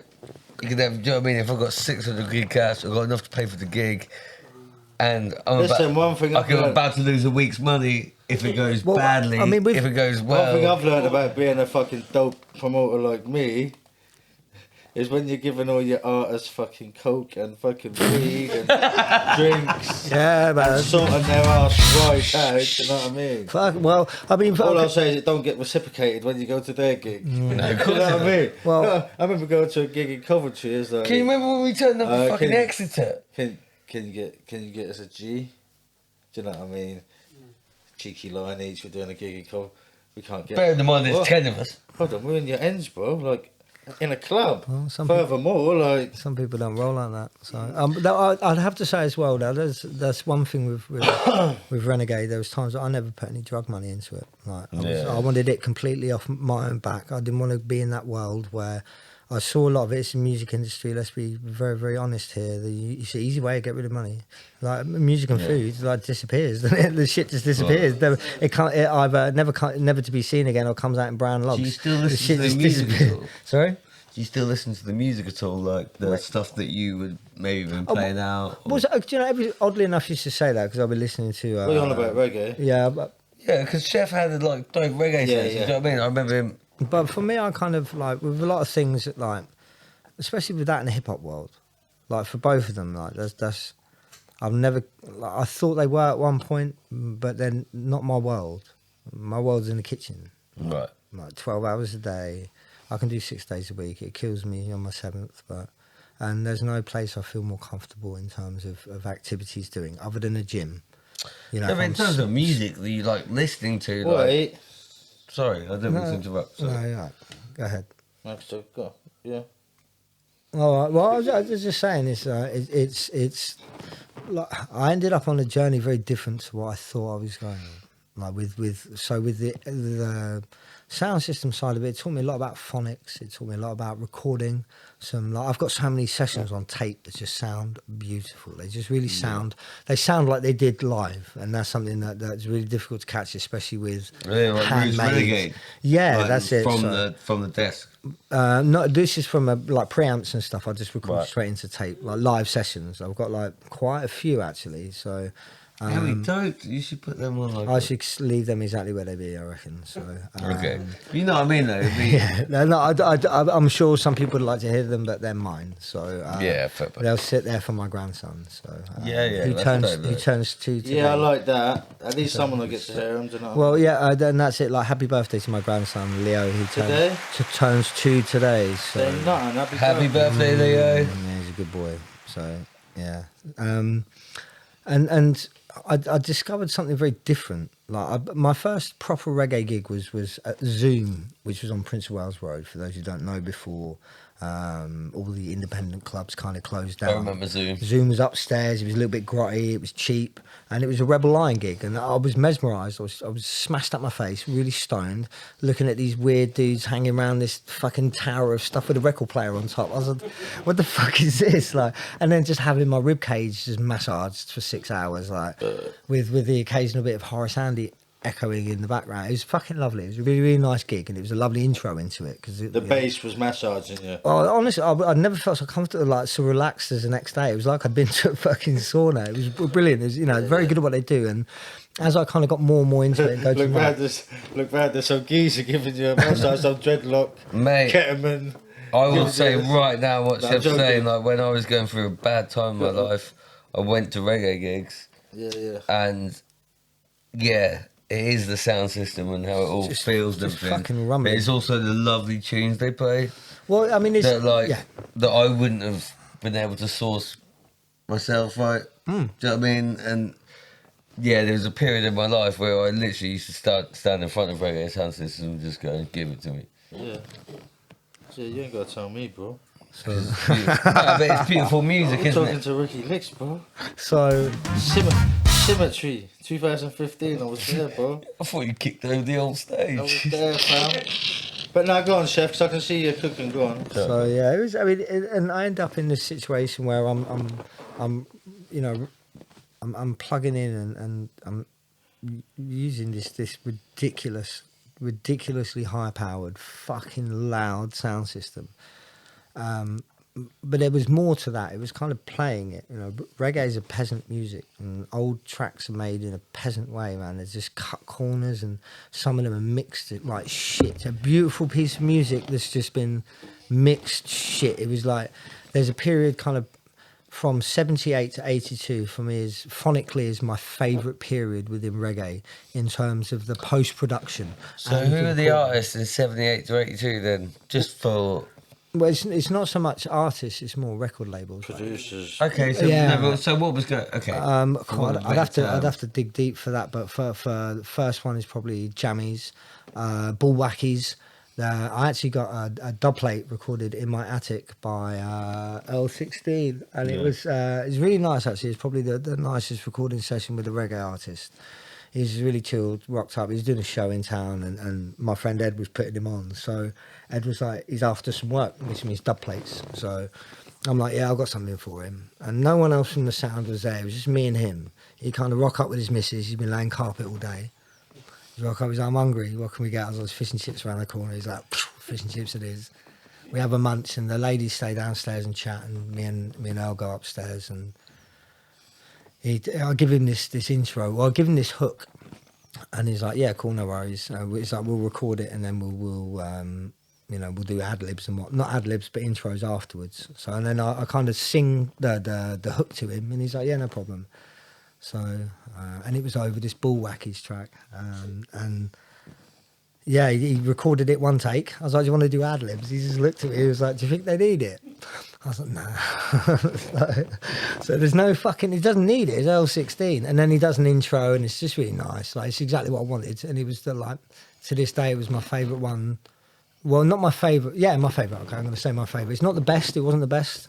And then Your favourite. And yeah, and since then, Roots Renegade have gone on to like, I had a particular idea with the sound of what I wanted to do, and it wasn't that large scale, and I wanted to keep it quite all analog. I never used digital stuff, you know, digital processing with effects and shit, but the actual amps and the preamps were all analog, and I could really play the sound. I could really tune it to all these, getting back to, you know, all these shit-made records and just oddly mixed records. I could really, and when you get a Tonka, fuck me, man, it's just like, I had this Moztec preamp, and I got it just right, and I could just, yeah, I had a few preamps actually that I could really ramp. I was really fortunate, like for a time, I really lucky. I guess I'm going to say luck. I don't often get luck, but I'm going to The say Roots lucky. Renegade nights are brilliant as well. They so- I remember being the person going to them. But I think for me, what I realised is that I wasn't into the culture in that sense. It's just, and what I don't mean Jamaican. I mean that sound system culture. Like, it was so. It was really particular, and I didn't feel like I belonged. I feel like I was barking up the wrong tree. But I set wheels in motion, and they've since gone on and done like things that I couldn't even, you know, contemplate because I wasn't into it. You know, they've got some wonderful, you know, tracks out. They've diversified their style. They've got some more dancey stuff involved. As far as I'm led to believe, I don't follow them. Do you but- still speak to any of them? No, I don't speak to anyone, to be fair. I speak to kind of, there's yourself. I got So hold up, didn't you used to have dreads as well? no. That was when I was younger. Yeah, so you was, do you know what I mean? No, but that was because of BMXing. Like, Right. that was Taj Mihoch.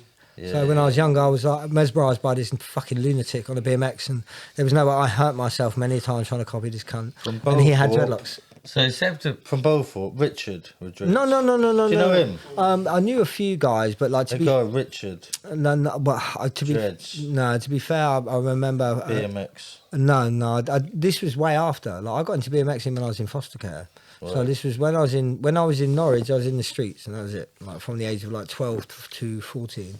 So I was just in the mix of it with, with a couple of good people, but a lot more wrong uns. Yeah. So just learning stupid things, and but then when I went into foster care, it was normal life, like I remember my first day in foster care. My foster mum Shirley made bags of mash. She's like, "How many bangers do you want?" I was like, "Can I have 3?" She's like, "Well, I've cooked you 5." I'm like, wow. Life's good. Life changed. Like, everything changed. big up Shirley. Yeah. Gonna put on some timber. Well, and you see the difference, like You got Shirley. they were Shirley and Paul Butler. Paul. Yeah, man. They just Paul used to graft. We had nicest shit, nicest Just for a car. second, can we say like, is there like people like say Shirley and Paul? Did they have a big effect on your life? Like help you from a person that's been in foster care? Do you know what I mean? Like, Well, I think they you noticed. don't have to go to if you don't want to. I just mean like, was it a good experience for you in terms of who you're with, like how they helped you out? Well, yeah, because like make no bones about it. I was in the streets, but it wasn't about the street life. Right. Like there's different people in the streets. I was there as a kid, and Yeah. so there's no hustle. This is in the 90s as well. There's no the best you're gonna get is a burglary. Like the best.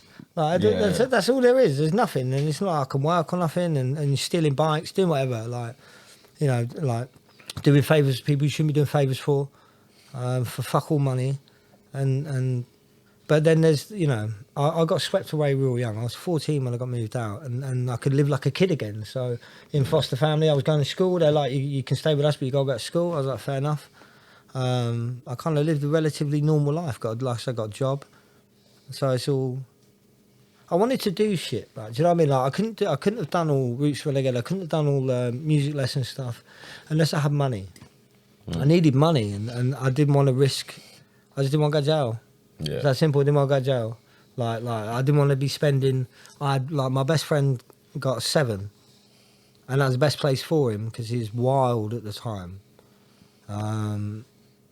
But he got through it because he was a fucking lump and a lunatic. I couldn't have got through long bids, and for the circles we were in, that's all that everyone was getting, like long, and I was like, nah, I can't. Yeah, do it. that's what Can't do happens, bro. Do you know what I mean? Like, It's not that was that. I wasn't about it. yeah, I wasn't. behind that. Most of my friends went to jail, but some didn't. Hmm.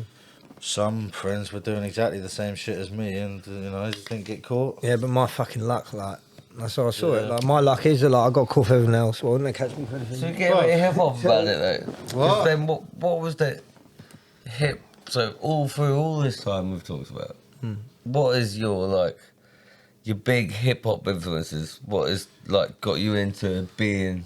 Well, what he was listening to when he was growing up. That's Yeah. Well, hip hop wise. Well, it's when I Is there anything that sticks out that was like, oh, that really?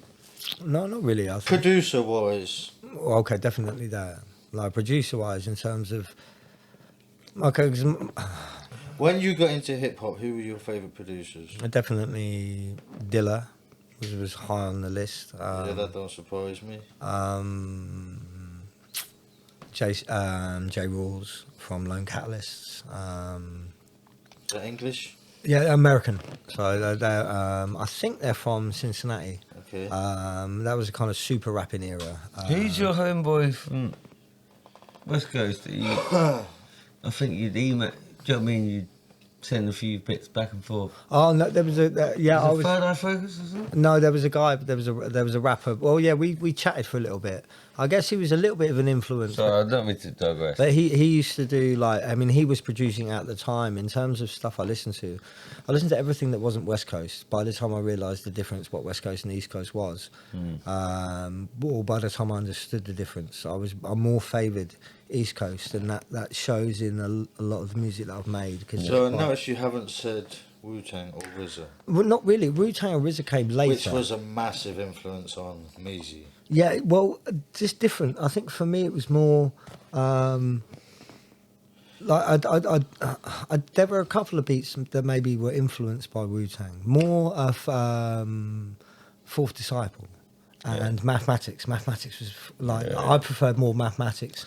Measy tended to I think his preference was with what's his name, Fourth Disciple. Yeah. And I think it shows in both of our musics. But I was more. Because you two had a likeness as well. Do you know what I mean? Well, yeah, in some of your music. Well, I mean, okay. We're So, bouncing each other every day, man. It's sick to see. Do you know what I mean? well, It's a brilliant thing. I mean, that's how I learned to make hip hop. Like I'd made hip hop before I met Measy. I met Measy when he was just turned 18, so it was maybe 2009, and so like mid 2009. Are you listening, Bucky? I'm deeply listening. So it was at 2009. No, when did we move into the flat? It was at the flat. So between 2007. Yeah, you're on and King 2008. Street. Yeah, so it'd have been 2008, and the link came because I'd been introduced this roundabout way. So I meet two kids called Jack and Lewis round Rebel Lions flat on the Ring Road in Norwich. I'd gone to see one of the brothers, but he wasn't there, so I ended up catching up with one of the others, and he had these two young guys round, and I was then starting the Roots Renegade Motion. It didn't have a name yet or anything. I was just getting it all, buying equipment, and I met these kids. They introduced me to Sumo. Yeah. Who was Seb, who was still at Shout out Sumo Slim. so he was in Holt, and he'd then come over to the flat, and he was like, you gotta meet our friend Measy. He makes beats. He's been doing this since his name was Mike at the time. Like he didn't have the name. I called Measy. him Moltang at the time. Moltang, that was it. So Mike comes round, and he's just this really quiet, just relaxed, long-haired skater kid who makes really raw, And it was raw at them times as well. I've got a lot of them. I've got a lot of that shit on. But like, it's even with the equipment, isn't it? Well, he It was like harder to just. No. So he was. And his raw shit would sound good, but. Well, he was at the beginning of his production. Yeah. You know, like just he'd obviously clearly listened to a lot of fucking Wu-Tang Clan. Bought an N-Sonic, the EPS, I think it is EPS 16, and then just learned how to do it. He's a drummer. This is something that I drummed a bit when I was younger He's as well. a jazz guy, isn't it? So yeah, so when you have that kind of drumming element to it, getting into making beats on a fucking beat machine is just you know. Easy. So Not easy, but. so I meet Mike and I have a red phone. I've still got the phone at home actually. I have a red Nokia, and he goes into. I go to put in Mike, and I've already got Mikey in there, Venezuelan Mikey. Even though later on, Oh, he's a good drummer. well, I've got him in my phone as Mikey, You got Mikey. but it should be spelled Mikey. It's Maik. But at the time I spelt it Mike, and then I've got another dude called Mike in there, and I'm like, oh, just because he's easy to be around, I put M and then easy. Because Mike is easy, Measy, and so That's where the name came from, ladies and gentlemen. Give him his. 61 keys. no, but that, I mean that's it. That's where it came from. You heard it. Well, It's true though. I know. It just cottoned on, and that stuck, and so and then he used it as a production name, and it was that was it. It was, Did you ever feel competitive with Measy? no, absolutely not. I've never felt that way in music at all. Even on okay, so when it comes to rapping, I need to make this perfectly clear. Not rapping. I mean, like, you know, with the beat making. No, with any kind of music, I've got to say, like, if I'm there because I want to be in it. Looks fun, and I want to add something to give something. Like, Right, and all yeah. the time, whenever I'm in the studio. Wait, look at it like this. You got Ronaldinho and Neymar playing on the same team. Do you know what I mean? Yeah. So of course they're showing off in front of each other. Like, yo, do you know what I mean? Yeah, 'cause so it's I- not like, yeah, Yeah, my no, no, I'm rival. not saying- You oh, two it are wasn't brothers. No, We get that. it It's wasn't. just not like I'm trying to be better than me and he's a No, 'cause cunt. we asked And I'm that. gonna fucking cut his wires when The he's reason you know I what say mean? this, we asked the same question to Mees and Case. Yeah, yeah. They've both been on the show. This is facts. And they both were like, hell yeah, we were in yeah. competition. Okay, no, I've never. So that is a Okay. point, right? Yeah, he say whatever he wants. Okay, so this is where I guess this is where I viewed it differently. And that kind of came later. but in those early days. So Yeah. I was making music on a Mac. I was using Logic. You're making like dubstep and that. I remember Seb telling me. Yeah, it was. like, That was early. That was in my real early production days. That was what was hot, and it was easy to make, and I was getting to grips with just composing stuff. But most importantly, using those programs, I couldn't make hip hop sound like hip hop. So, and all this time, I'm like thinking, what do I do? Do I buy an MP3? Because it was still sounding dubby. No, it's how the programs sound. I can't get the What swing on program it. was that? That was Logic. So, Right. And I'd used Reason before, but these are great for dance music. But for hip hop, something's different. There is a difference when you're making it on something tangible in that sense, like on actual physical pads or keys. is this all hardware as well? So, well, I mean, I had a crappy keyboard that I used to use, but it was trash and it sounded trash. I was never happy with it. So, Measy bought an MPC. He bought a 500. And he brought it round, and I was like, that looks like fun. Now, I could get into that. you're right, mate. I then go into cash converters, and lo and behold, there's a 500. Mad. So I'm like, I've got to, and that was it. That's where it began. You're like the guy in Wayne's World when he sees the guitar, innit? Yeah, but there was You know- Mate, what I mean? every day I used to go around this guy's house, no doubt, every day, and just sit, and he'd make 4 beats in the time I've just been sitting there. It's like, drop coffee, buckers. Do Yeah. well. you know what I mean? So And it was just like, wow. And I did used to just sit there and go, this is, at the time, I was just only thinking about rapping. Yeah. Had no, obviously I played my music, but like, I just remember just thinking like this. Exactly. So me and you, we have. Do you know what I mean? Like there's people around us that can do more than rap. Do you know what I mean? So it's Yeah. like, wow, we appreciate it, innit? Do you know what I mean? And that's When you why can I rap and yeah. make beats, do you know what I mean? So When you're giving it the old Dr. Dre, Well, no, that's what I don't mean like I'm not making rap. What I mean is that's why I like making beats now because I appreciate. yeah. Like I remember seeing, you know what I mean? Me's making beats in his little bedroom when we lived with Git in Stoke Crowley Cross, right? With the tiniest little, do you know what I mean? Just about making it work. Yeah. Everything's like, mate. And I love that from people, do you know what I mean? Because it gave an energy about it. And the beats were like, right, like when you got a good one, that's a fucking good one, right? yeah, of course, when one lands. But I mean, okay, so I get the MPC 500, and Measy shows me how to work it. This is what you do: you say record it, blah blah blah. I had, weirdly enough, I had the old family amp. If you go to Mile Cross, you're coming out from the city, and then turn onto the big road. Left one of the houses, you can see some new bricks. Well, my parents had been involved in a car accident where a lorry had pushed them through this house.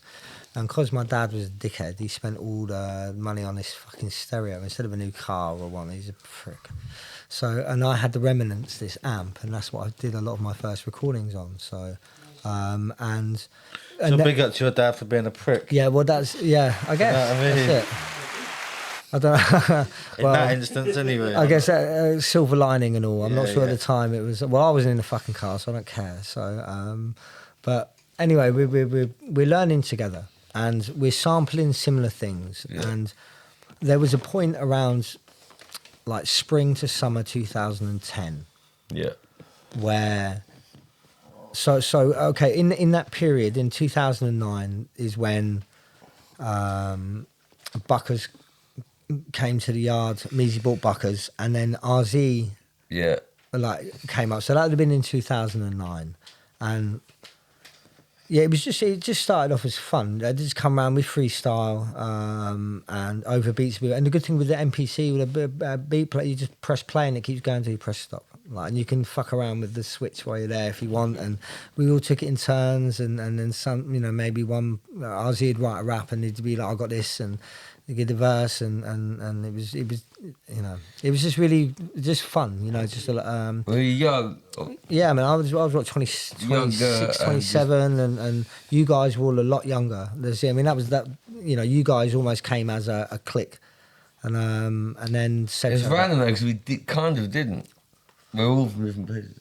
Well, you and Measy were the from, Yeah, and then RZ and Seb, like everyone came. We sort of like well, it felt that you guys had brushed shoulders before I kind of appeared, and so and then it just kind of it stayed with that as in the terms of me and Meezy was just learning to make music. That's what we were doing, and in different ways as well. And there's 2 tracks we've worked on together. That's it. And I've got both of them. Hopefully he's got copies of them. And it was one of them. He just does a slight change, or adds something. And Absolutely livid. no, not at all. Yeah, He was like, check this out. I was like, yeah, cool, that works. And then another one was just like me and him pissing about on and it's samples Roberta Flack. I can see the sun in late. No, is it November? I can see the sun in late November. Can I have one of them beats? To be fair, like I've probably got one CD. Don't ask, you don't get. well, to be fair, a lot of those were just Meezy gave me a whole stack of CDs. they So it's in were there, isn't it, probably? Probably. they're early sketches. There's some of your old beats, and there's like a CD with just like one beat on. I'd have to say probably not. I wouldn't get you to eat some of the early meals I used to make. So like, maybe some of the beats are a bit the same. Like they're lovely to go and listen to. Yeah, no, I hear that. But so in that period, so that's like 2009 through to 2010. And we just, for some reason, you got all the time in the world. It's just, and we're all, it was, or not earlier than that, wasn't it? It's 2008, because then we moved to Anglia Square from King Street. That's where I got the name from, King Street. I had a studio in our flat, and I looked out over an old brewery that was being demolished, and they had all blue fencing around it. So King Street Blues is a miserable place with a shitty history. So it just Was there a cause you rapping for? So it's like I got the Ill Street Blues. the thing is that I quickly learned that. Well, it was not I quickly learned that rapping became less and less of a priority. I really got the buzz Mate, for making beats. But your rapping, I'm just gonna say it, at that time was impeccable in terms of like Chef was one of the best. freestyling. Come on. The freestyle for hours. Mate, I remember you freestyling to me, but you literally met the devil, Chef, keep going. beat the devil up, and I was just sitting there as like, I used to say like I'm Chef's the sitting down, best just looking at you freestyler, going, bro. ah, I used to say, come on, we was all going hard, but Chef was on a whole nother level. no doubt, See that big. Chef's frees were like his writtens. yeah. Where You freed on my album. I have to admit, You know what I mean? His frees were like his writtens. this is where I got put off by wanting to rap, was because like the freestyle thing was just good fun, but then it just became at the point where I couldn't sit down and write anything that compared to. And that's not me being a prick about it. We just have some really good sessions, and for some reason I took to it really well. But so you couldn't articulate what you. Yeah, like off the top, it's there. Like I can talk about anything for a long time if I'm just straight into it. But when stream of consciousness. but sitting down and writing it,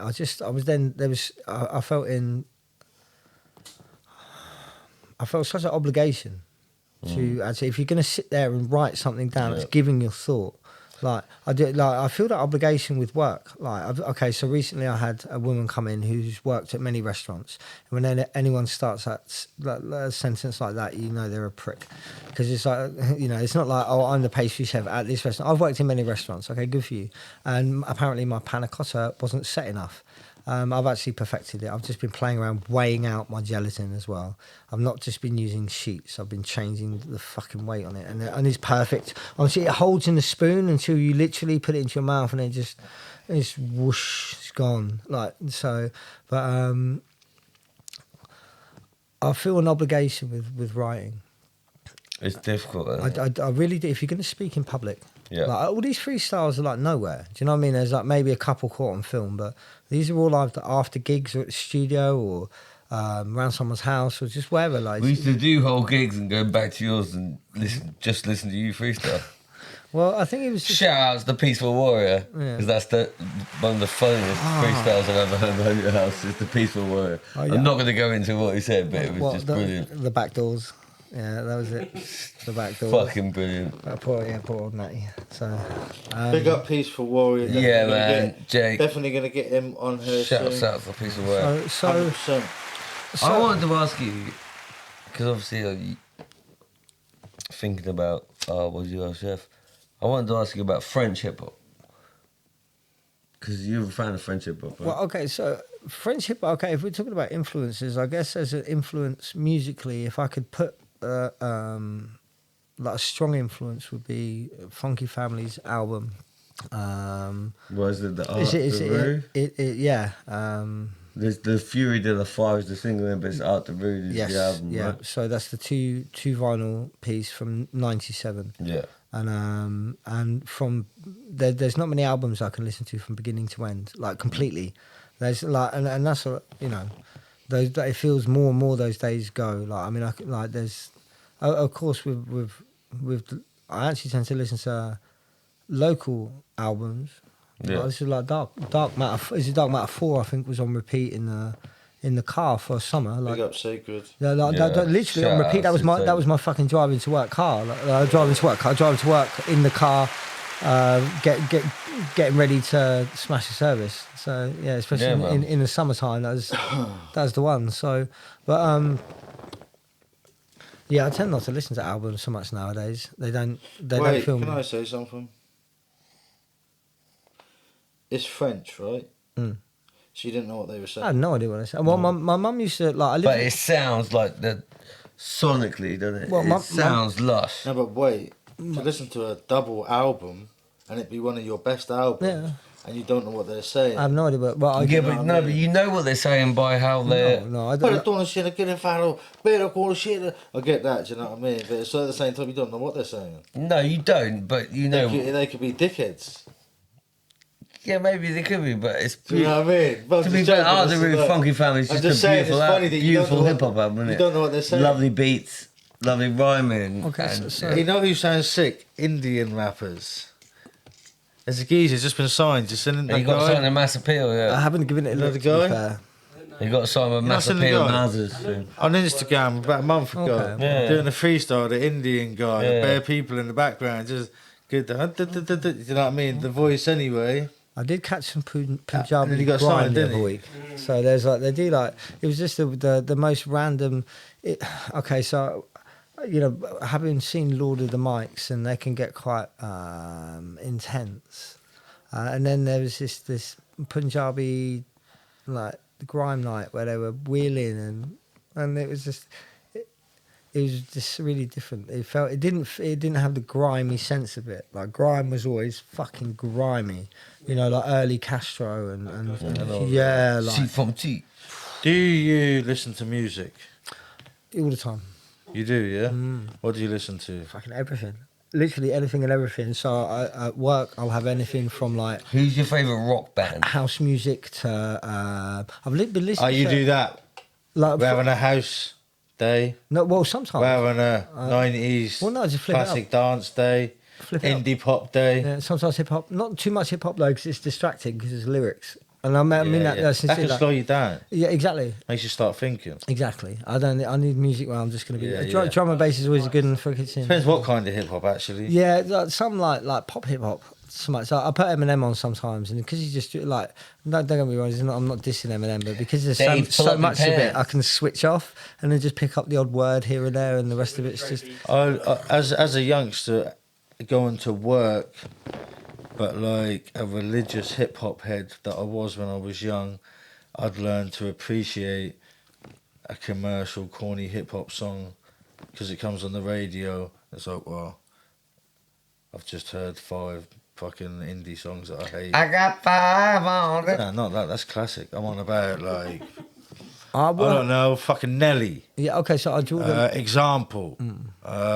Some corny guy that might come on the radio. I drew the line at Will Smith. I can't listen to Will Smith. Nah, I don't know, bruv. Yeah, no, I can't listen. I'm to not that. too sure. This is a story all about Wait, how. first of all, you talk about the sound. Yeah, his voice. Just DJ like, Wait, you talk about the sound. I can't listen to Some of the beats.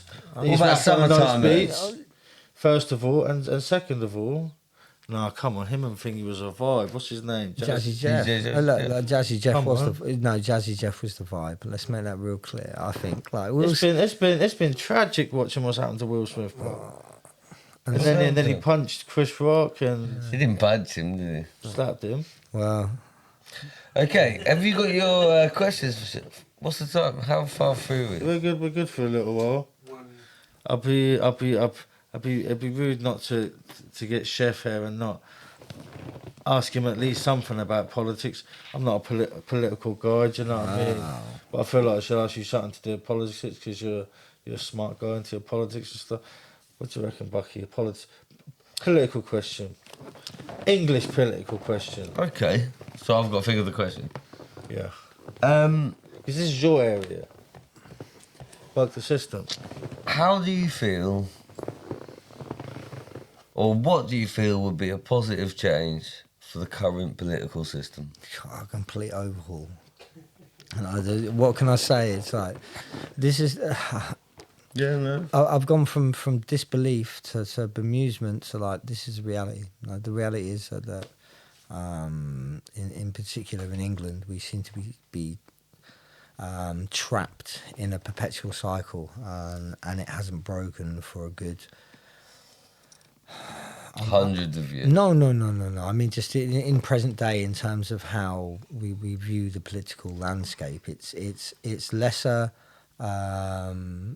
an integral institution and more become a theatrical robbery.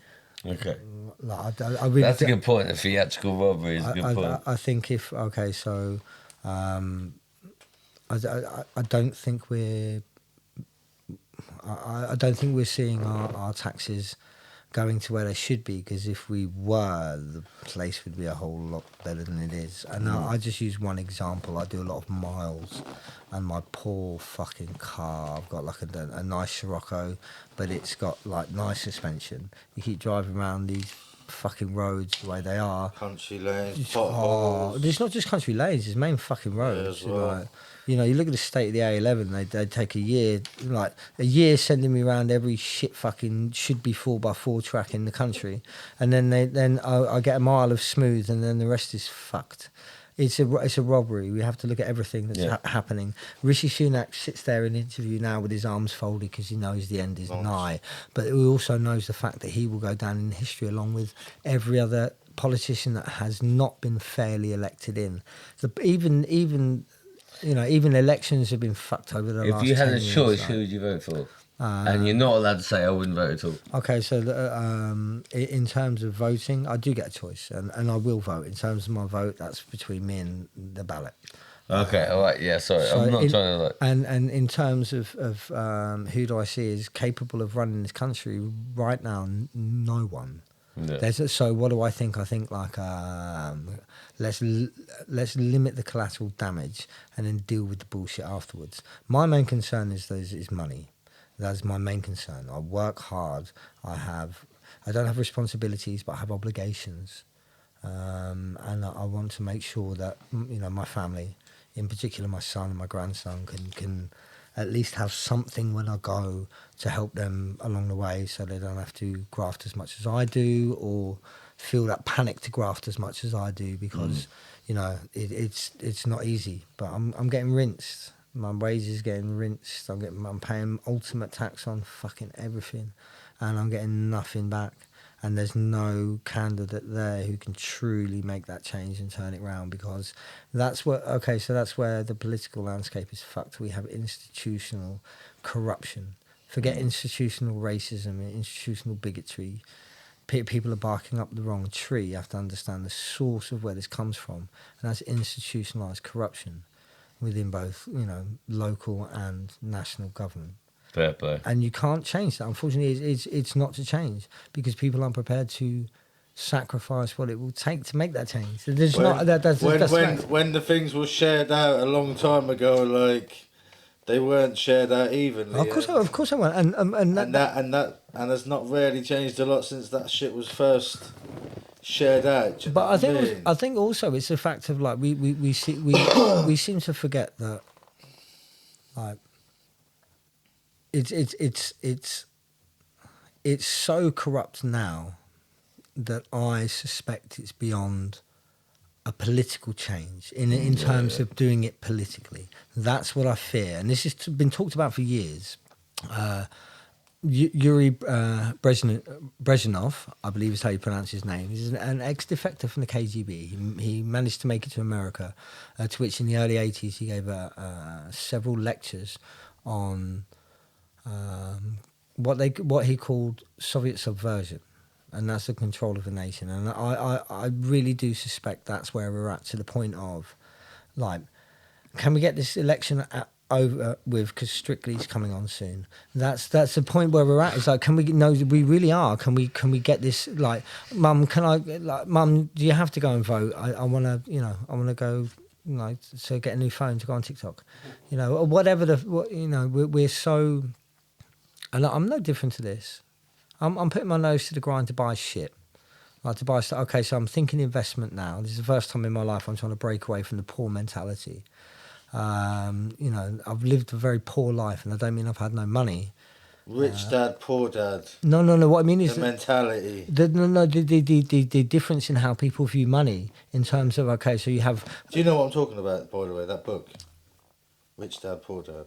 No. Oh well, okay, go on. Okay, so with the class systems, they view how they use money differently.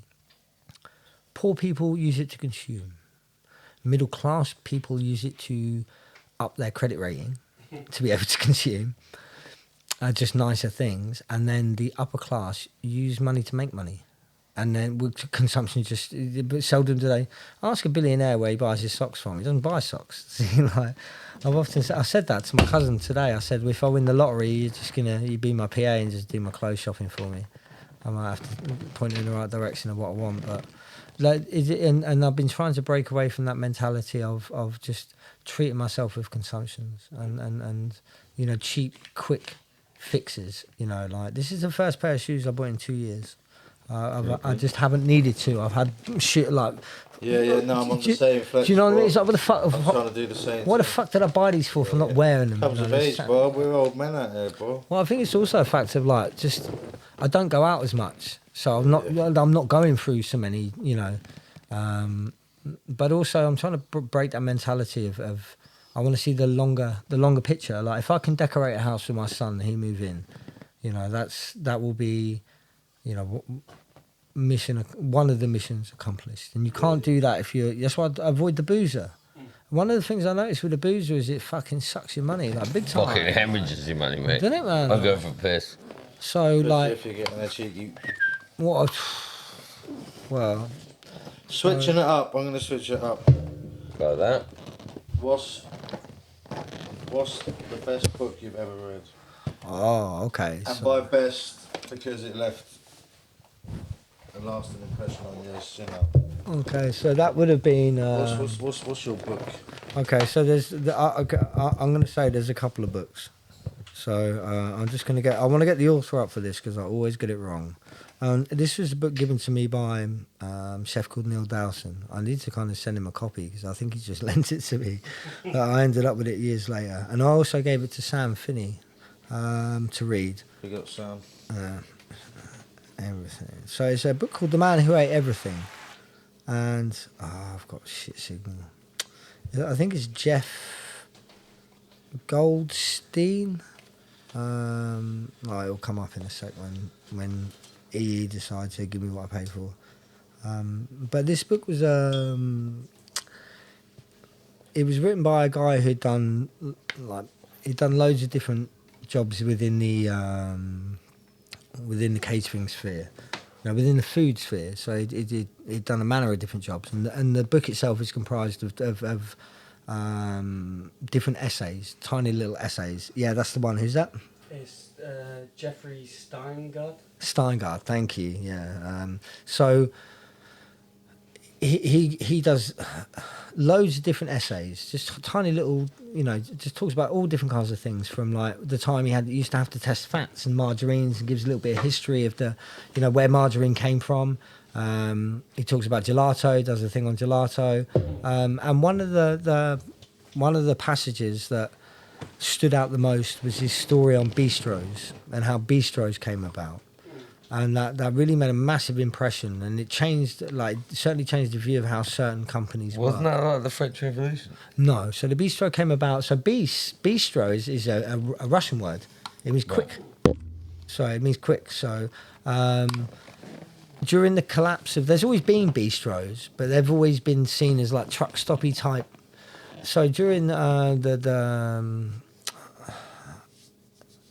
not depression. What was it? The like economic collapse of the 80s. We're in Russia. No, in Europe. I'm brain dead at the moment. But anyway, there's loads of places closed down. There was an economic crash, and loads of large hotels closed down along the coast. All these chefs were highly skilled young chefs were left with nowhere to go. So where do people go when there's a depression? They go to the cities, and they couldn't afford to get good places, so they got all these back street, tiny little cafe type places. Went to like flea markets to buy crockery and cutlery, and used really kind of undesirable cuts of meat and just really worked on it and could give affordable food. And that's where the bistro kind of boom came from. Because the term restaurant, right? I'm pretty sure that is from like the French Revolution. So they kicked out all the aristocracy, and obviously your dukes, your kings, your queens, all had servants. Do you know what I mean? Like in their big old house. But once they got rid of all the aristocracy, all these servants had nowhere to go. So what they started doing was starting up places to eat. So basically, what they were serving. And that, I think that's where the word restaurant. I'm not certain on this, but I think that's where the word restaurant comes from. That's definitely plausible. I know that there's It's like a Parisian French Revolution thing. Okay, so I know that the changes in time can have influence, and I know that a lot of chefs came out of the army and the navy and the air force after the world wars. My dad was and that's where you get that militant element from. I swear, it's you know, I would put good money on the fact that that kind of military, that we have to cook for so many people. That's what. Well, it's But just, my dad, I think my dad was in for like 6 years, maybe 6 years max. And when I speak to him about his time, and I was like, and his main thing was you just had to cook for so many people. Do you know what I mean? Well, and it couldn't be like dirt, shit food. Do you know what I mean? It's like yeah, I mean, it was a big operation. different kettle of fish nowadays, but okay, so that's where that comes from. That whole kind of, I think that Gordon Ramsay element when you see he's the kind of the last. Because originally I asked you about books. So one of the books Oh is yeah, him. so one of the books is that, and the It's other one him? is probably Sam Harris, Free Will. Another cook. No, Sam Harris is a neuroscientist author. What's his name? and Sam Harris. I know Sam Harris, of course. So I He's been on Lex Friedman a few. You know Lex Friedman. Yeah, I came across him across him in maybe 2015. I'm not surprised you like him. Well, He's a little bit too much for me. Well, I kind of some of his stuff is good. I tend not to get into. I like his kind of social aspects to his study, but in terms of like spirituality, I'm just like I leave that stuff at the door. So Do you read any sort of fiction? no, I never read fiction. So, but this one book in particular, Free Will, is a short read and it's a quick study. And once again, it's changed the way it's helped me deal with certain challenges in life where before I would lose my shit, but now I can approach a lot more calmly. And it's an interesting study. It waffles a little bit, but the end kind of juxtaposition is either we live in random acts and everything is a random act. If the Big Bang is real, then everything is meant to be because it started there and it was only ever going to go one way. There's that side of it, or we live in complete random acts. Either way, we've got no fucking control. So that helped me release a lot of like, oh look, a bird's flown into my car and I've got to pay 300 quid for a new fucking light.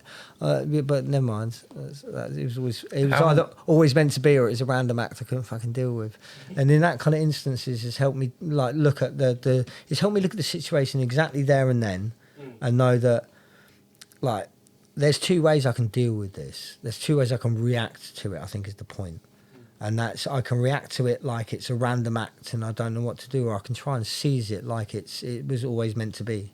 Okay. You know, so, and it was a fun read, but at the same time it did have an impact because I'm like, the smallest of shit, so what's the fucking point? What's the point? I can't be bothered. How much this is to both of you, how much do you actually read?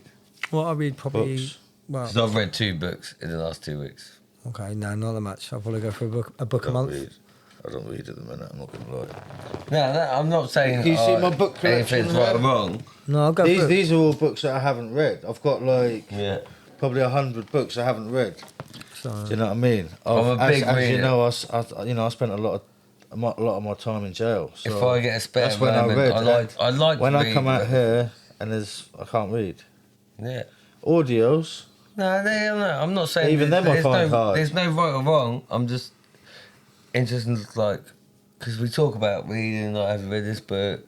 Like, I read all the time. I've I read a lot of fiction, do you know what I mean? Like, I've read all the Inspector Morse books. Yeah, yeah. Do you know what I mean? Yeah, Like, it's always been your thing, yeah. but You used to roll with a book when I yeah, I met you. do, Do I you know still what I mean? do, man, pretty much. Yeah.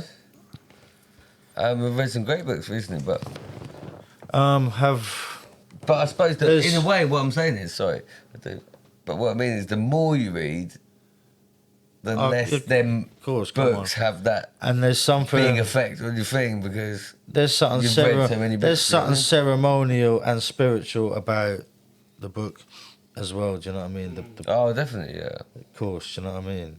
yeah, it's just And it's an imagine if indulgence. something did happen, like some fucking some big disaster, and like all the books were gone, and the only books that were left were your books. There's like 10 people, random people, whose books we've got left. Well, I've still got my books. Don't know what's Yeah. there. We're gonna need your books. Yeah, there were two things I We're would never... rebuilding. We need your The books. two you know things what I that are mean? mine in my life in terms of possessions are my books and my instruments. Do you know what I've got? I fucking I I got. don't include... I don't mean my computer. I mean my guitars. Yeah. I've got one. I've got one physical possession that I hold dear. Everything else I could lose. What's that? My grandfather's wedding ring. Yeah. Yeah, fair. There's everything else can burn. Yeah, well, yeah. actually, well, okay. So Yeah. I've got some. No, yeah. I've got a few collectibles for Leo and Reese. Like more than Leo, baby. But I've got like a few collectibles. So like the coins and a few bits and bobs as you do. Like, but so that's the kind of that I don't consider mine. That's excuse me. theirs. So like watches and stuff like that, they belong to them. But everything else, like if I woke up tomorrow with one pair of shoes, one pair of trousers, and I had to start again. Just so we know, what song would you like at your funeral? I'm not hoping you die anytime soon, by the way. Do you know what I mean? These are good questions to ask people, isn't it? Do you know what I mean? Okay. When your coffin's coming in, real Mate, quiet. at Will's funeral, right? You know how deep Will's funeral was. We're and just they- gonna they have played someone the- play a mix of Chef Beats. They played Piano's Been Drinking by Tom Waits at Will's funeral, and it made me laugh and cry and everything at the same time, because he definitely didn't choose that. Yeah, It's yeah. like that's a bit of Will, no doubt. Like he would have enjoyed that song. He didn't choose the Piano's Been Drinking, and the whole song's like Listen, imagine like. it's not a nice thing to have to pick. Oh, boom. Yeah, above. These are things you should talk about. Like I people you love the most. What's up to that? Do they want to be buried or? I personally don't want to be burnt. I wouldn't want to be cremated. So I make sure people know that, because if not, I could die in a car accident tomorrow, and then So you wanna be buried? and then you lot just cremate You want to me be buried? when I've told people.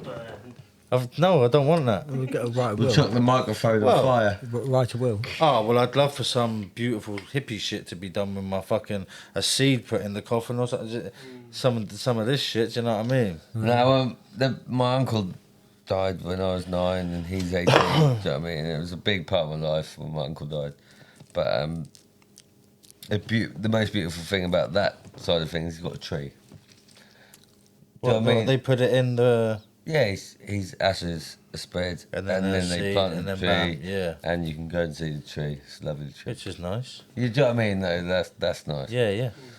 Especially if it was like an apple. I know tree or what you mean something, about Do you know what I mean? You right, Unc? Do you know what I mean? Bam, that'd be nice. Why not? Yeah, I didn't think of that. Yeah. Uncle Crumble. Do you know what I mean? Something useful. Come and see me, have a chat to me, and have a bit of the boom.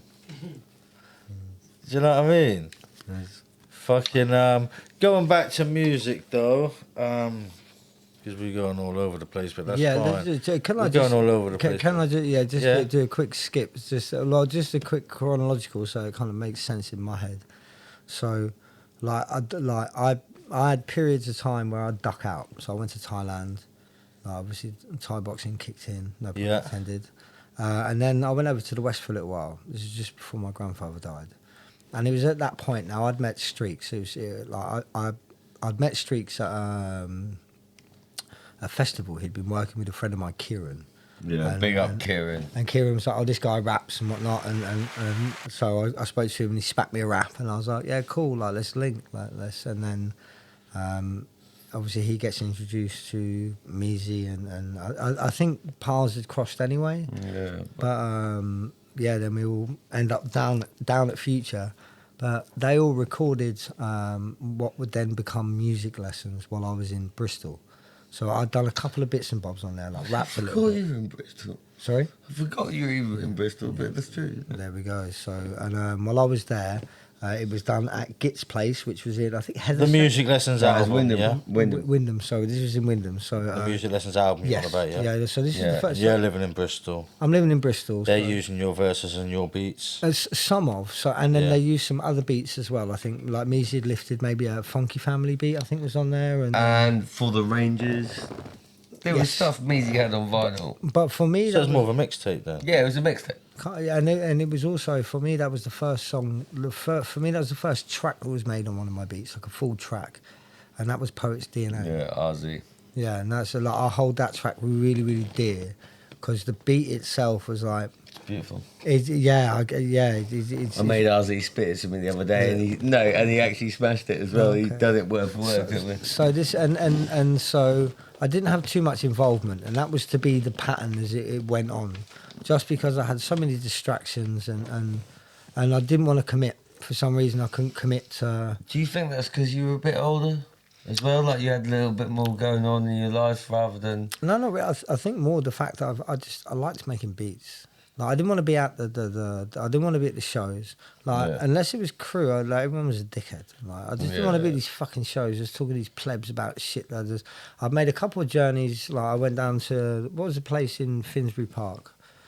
Silver Bullet. Silver Bullet. Okay, so yeah, I did a couple of trips. Yeah, you do meet. Yeah, you you went, meet, you you went, meet yeah. some alright people at these things. Let's be real. Yeah, Yeah, and no, big no, up- Dude, that you know what wasn't I mean? but okay. Well, So, that's a slam okay, down. so Yeah, big up. that's quite dismissive of me. I think what it was is I was so like because Where you was at. because I could spot the bullshitters. Yeah. Like, and it wasn't like everyone was bullshit. Okay, that's a bit Some people were nice and overreaching. cool, yeah. But it was the same in like the in all walks of music, and it was more a case of like people had let a lot of shit fly, and I'm like, I just wasn't up for that. Like a lot of people let a lot of bullshit slide, and I'm like, I don't want that in my life. I don't want that. But I'm not here for this show. Like, if it's bullshit, it's bullshit. Call it out and tell it for what it is. But you don't get that too much in music. That was becoming less and less, and that's what confused me because hip hop was always a very proud music where you defend yours and your own and fuck everyone else if they try it type thing. You know, like if anyone had if anyone had raps about music lessons and social music lessons, I'd have quite happily gone to the studio. They never did though. But we never that wasn't even mentioned. But Yeah, yeah. that's and Yeah, for no, me. you've had your moment. Yeah, I forgot. You've had your moments where you want to just kill everyone and all that, innit? Do you know what I mean? Of course, and so Chef, like, we haven't really gone into this enough about your character, like, do you know what I mean? well, I just didn't. You've definitely had your moments where you're like, fuck everyone, you dip in and out, and, Well, I think you know what I mean? You're like, I think it you're a was, different character, bro. but it was a sense of entitlement. Like, I guess part of that was a sense of my entitlement. Like, and that's that's been a pill to swallow. Yeah, but- Like, I beefed with someone over right. Somebody rapped someone else's verse on stage, and Yeah, I took person to it, and it's like actually it's none of my fucking business. But seeing as I like the guy whose verse it was, and I was like nobody's saying nothing. Well, fuck you all. I'll say something then. But of course, then nobody want to say it, and there's a reason why no one want to say it because everyone all turn moody afterwards, and people get grumpy and people stop talking. But what you were saying was the truth. But the point is, I know exactly what you're shouldn't talking have- about, Yeah, actually. but that should have come from my mouth. Is more the point. It's like maybe I wasn't the person to, but fuck it, I said it, so it's out there at least. And I found that a lot with certain No, I think I things. said it as well. Someone had to say it.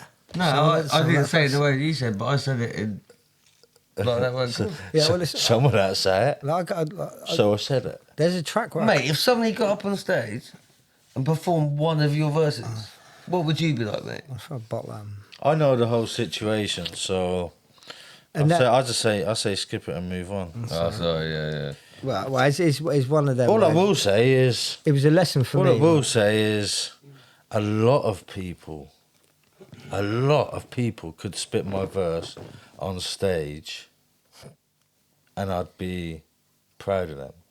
Well, So you got to be careful that it weren't done out of respect. Like, well, he's on the song, that's the whole point. Is that like so we'll rap his verse. There's nothing wrong with that. That's what I said. It was none of my business to say. Us three are on a track. Bucky just happens to not be there. The thing is, you got to have given them the option to be there. haven't you? I rap Bucky's verse. But- Lee raps You didn't Bucky's rap my verse.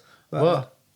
I'll rap your verse. Come on. Not if you haven't testimony. Come on. But I think What's the first line? I think where I felt entitled was it was an unreleased track, and I was like, and for me, I felt that was a real. Yeah, because you're looking at it from. Yeah, I get it. But then at the same time, like I say, Yeah. it was none of my But you business. see how you could have misjudged it as well. If it was done in but what I'm talking yeah, of about course, that of way, course, it yeah, could have because been. Who knows? But yeah, big up all them people anyway. 'cause Yeah, they're but Yeah, honestly, man. at the end of the day, like As we go older, we've got to have love for everyone. these- obviously. but we have to choose. There's a few things I want to go into. We probably won't get time, do you know what I mean? Because there's a lot I want to go into, but there's definitely a few things I do want to get into. One, it's very important to me that like my music is out there, do you know what I mean? And it can be heard. Bandcamp changed my life in 2015 or whenever do you know what I mean? Someone was like, oh, have you heard of this Bandcamp? You can just upload all your music. Because before that, I was making everyone CDs, do you know what I mean? If I weren't printing up the CDs, I was fucking just burning you a CD and writing licks new Do shit. you not think that was Do you know how many dope? years I was doing that for? That's Just kind of writing dope, licks though, new isn't it? shit and just get like you People just are got nuts, you just I got a know. CD of just like some random because it's got a track that I made at Giles, it's But got a that's track the that I thing, made at man. Dowell's, huh? The thing is about pressing up all these CDs, it's a lot more like real in terms of. Yeah, but what I was gonna say Making to you Chef feel is like- it don't feel like that with him that he needs his stuff up there. But you mentioned earlier on, well, my grandkids can listen to this when they're older. But you don't seem that bothered about everybody being able to listen to all the music you've put out. You know me, bro. If you've done a track with me, it's probably going to come out. yeah, well, I mean, But I've shown respect to you, where I haven't to others. You've said, don't my best put me on songs are that on your track beats. or take me off that track. And I have. Because some people, I'm like, fuck off. I'm putting the track out. well, But, there was a verse on the brevity of life.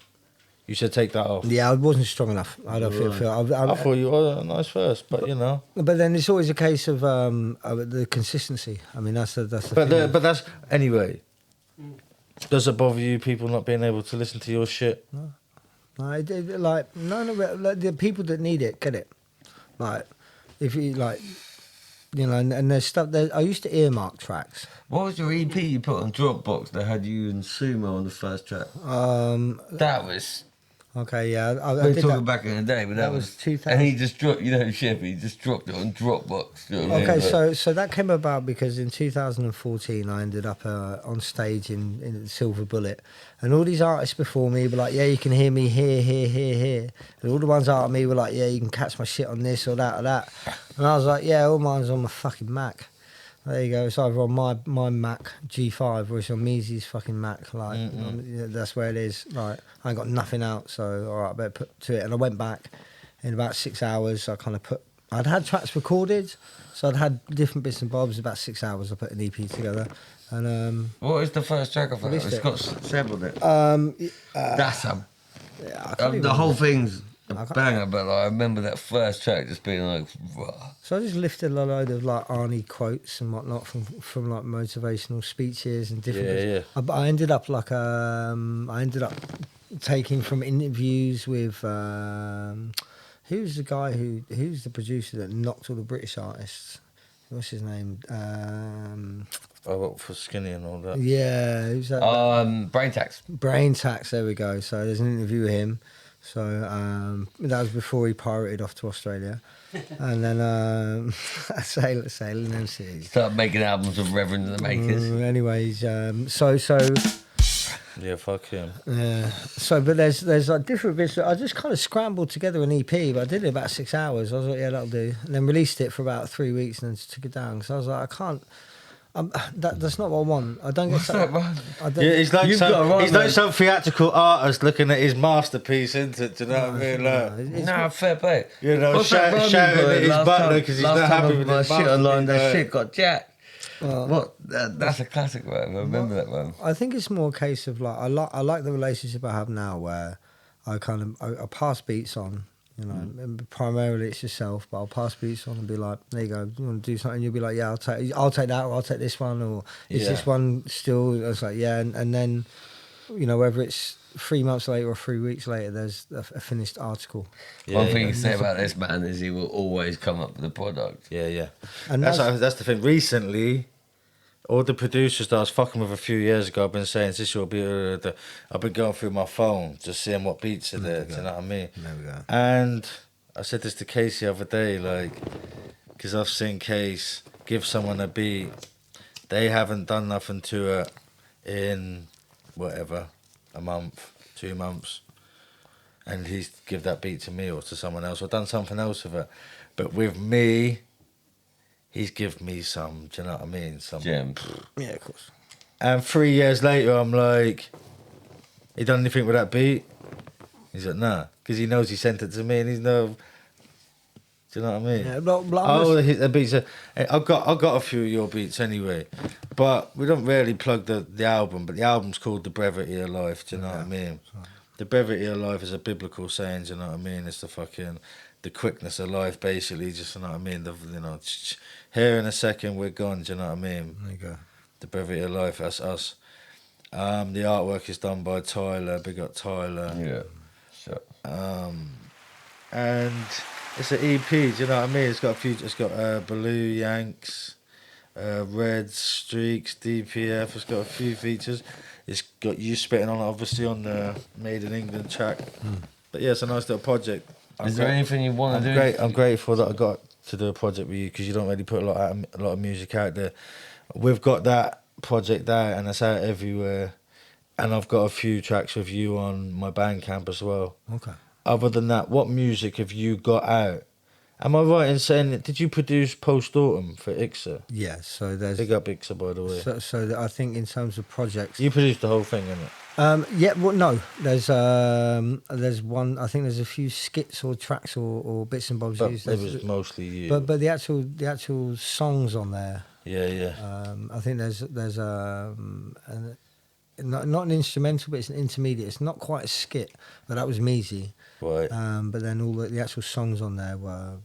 Is this because you give the beats to people and then step away? You're not involved in that. I'm not bothered about being involved in that part. You know, like Measy loves to be involved in that. Naming the tracks, putting the tracks together, the skits, the recording, the mix. You're not bothered about that, innit? Well, I came not to be bothered by it. In the early days, I gave out hundreds of beats, like hundreds. Still got some. And I've seen in total now 1, 2, 3, 4 full projects. Everything else was just features, and with certain projects, I kind of was expecting of you know, I gave more than the full project's worth of music.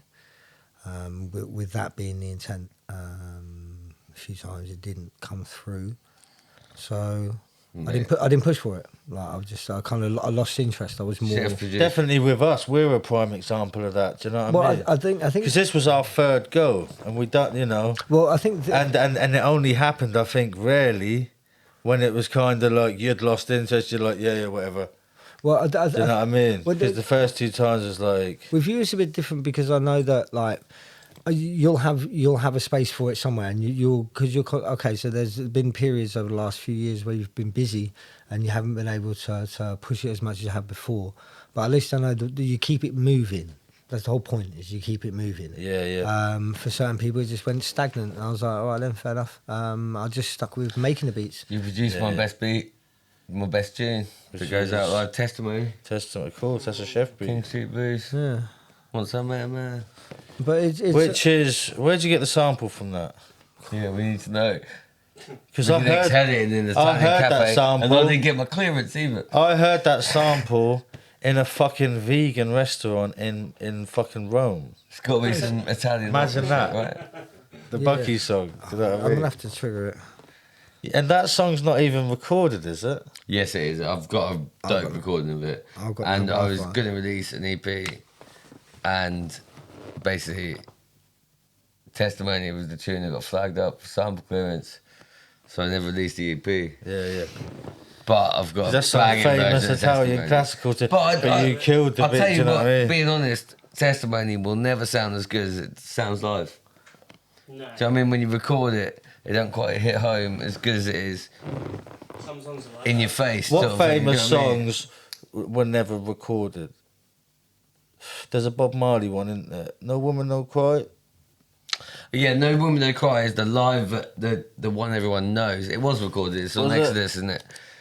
Oh, There is is it? a version of Exodus which is different, but the main one that everyone knows with the main brilliant guitar solo is live in, like, I think it's like Brixton. You see, back in the day, yeah, when artists used to put out albums, you know, you get vinyls. Back in the day, like even the Frank Sinatra, like 50s, 60s, they'd put out albums where they're spitting other people's, they're doing other people's songs. The Frank Sinatra Christmas, everyone's got a Christmas album. Everyone's like, they put out albums from songs they're just doing at live shows. You haven't heard Bucky B does 28 Days in the crooning style. Yeah. It's all gone black, it's an alien attack. No, because you said something on the Beamers podcast. What? You said something to him about, did you used to do something on the fucking... That's where Beaver said something about being on ships or something. Can you remember? Oh, no. And you said, did you used to like, perform people's songs? Can you not remember? No, because what I was talking about, actually, no, I can't actually... That's funny how you No, said it. because it's people, like- yeah, I because- might have because said it I wrong, but picture in, Beamers, I remember going to Tenerife. like doing, you know what I mean? The Osmonds and fucking... No, but he was talking to me about it. It wasn't just me just coming out of nowhere going, right. Yeah. Do you do karaoke and birthdays? But I mean, sorry, Beamers. I'm sorry if I was... Yeah, no, you're a madman. I'll give you that. Right, Bob. This is what we're gonna do. 21, Right. 21 quick 21 fire. That's what we're questions, doing. and it's all about Chef. You don't need to go deep into it, Chef. Do you know what I mean? Just what comes to you. Drake or Kendrick? Kendrick, Coffee or tea? coffee. Scarface or Godfather? Oh, Godfather. Batman or Spider-Man? Batman. Amy Winehouse or Adele? Amy Winehouse. Apple juice or orange juice? Apple juice. Mary J. Blige Mary J. Blige. or Lauryn Hill? Mary J. Blige. Alchemist or Havoc? Alchemist. Jay-Z or Kanye? Kanye. Cypress Hill or Bone Thugs and Harmony? Bone Thugs and Harmony. Come on. Beatles or Rolling Stones? Rolling Stones, definitely. AJ or Fury? At the moment, AJ. I think Fury's legs are shot. Breaking Bad or The Walking Dead? Breaking Bad. Mbappe or Bellingham? Bellingham. Best in the world right now. Best midfielder in the world. No doubt. By a long... And he's English. Saying that. Cardi B or Megan Thee Stallion? What for? Megan Thee Stallion. Megan Thee Stallion. As an artist. Okay. As an artist. If I had to, it'd be Cardi B. Who do you fancy more, Cardi B or Megan Thee Stallion? Megan Thee Stallion is just, it's not a case of fancy. Who would you wife, Cardi B or Megan Thee Neither Stallion? wife, there's no wife material there. Which one would you like to spend the night with and which one would you wife? I wouldn't wife either. And What? You're mad? And it wouldn't go a night. What? It wouldn't go a whole night. Hey, we're getting sidetracked. Whiskey or brandy? Ooh, whiskey. Forrest Gump. Tom Hanks is a nonce. Or Shawshank Redemption? Shawshank Redemption. Morgan. David Bowie or Freddie Mercury? Freddie Mercury. All day. Hmm. Mars bar Snickers. Snickers. Trump or Biden? Trump. Yeah, of course. You know, come on, cat shit, dog shit. I'll just go for dog shit. Cat shit smells way worse. Doesn't it? It is, isn't it? Yeah. That is pretty much what I just said. And obviously, last but not least, Tupac or Biggie? God, Biggie. Ooh, And that's only because he was East Coast, so I favoured. It was musically as well as rap style. He's very, but then he apparently pinched his style anyway. You heard that Biggie guy. Big Dad, yeah. So, but People sound like each other. Do you know what I mean? But if you're American and you listen to English people, you would think Dave sound like Skepta. No, there was. Do you know what I mean? There was on certain tracks he does. There was a legal thing about it. So the fact that Notorious just made it better. Like, he took it and made it better. Come on, like would that other lad been able to make that flow and that? Boy, you brought it all up. So let's indulge because that's all gone mad. Do you know what I mean? It's all surfaced. There was obviously a lot of shit going on in the industry when we was all listening to all that dope music, all the crud that was going on, from like, you know, the young girls that were getting banged. I noticed a lot of them were getting banged at like 15, 16, the Aaliyahs, the Foxy Browns, all these young girls in the music industry are now around rappers that are like 21, 22, 23, 24, 39. Do you know what I mean? Banging these little girls, and you had Diddy doing all kinds of mad shit. No, did he? But I think it goes to show wherever there's. I think everyone kind of knew, didn't they? But it's just like I think wherever there's large money, you know, whenever there's some non-shit going on. Well, there's debauchery at all levels, whether it be like perverse, whether it be financial.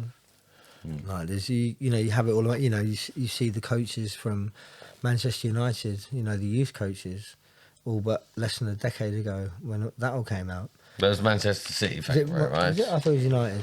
It's Barry Bennell, Celtic, Manchester City and Stoke City. Oh, I beg your pardon. Well, I just you can see why I'd assume it would be Manchester United though. So just a hater. Well, no, it's just, Please, it's fucking please, United. if life, this is, I shouldn't even say it really. Do you know what I mean? I shouldn't say it.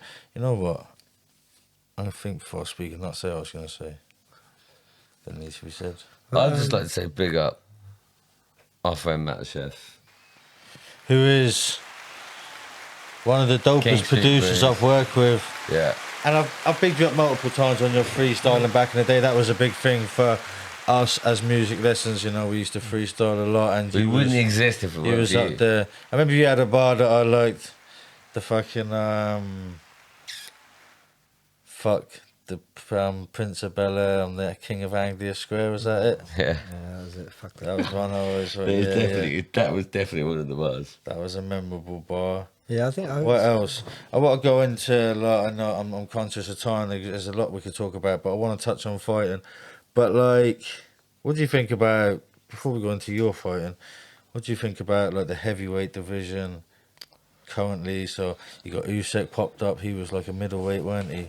And now he's I think what you find with a the lot undisputed. with a lot of stadium sports now, the levels are so high.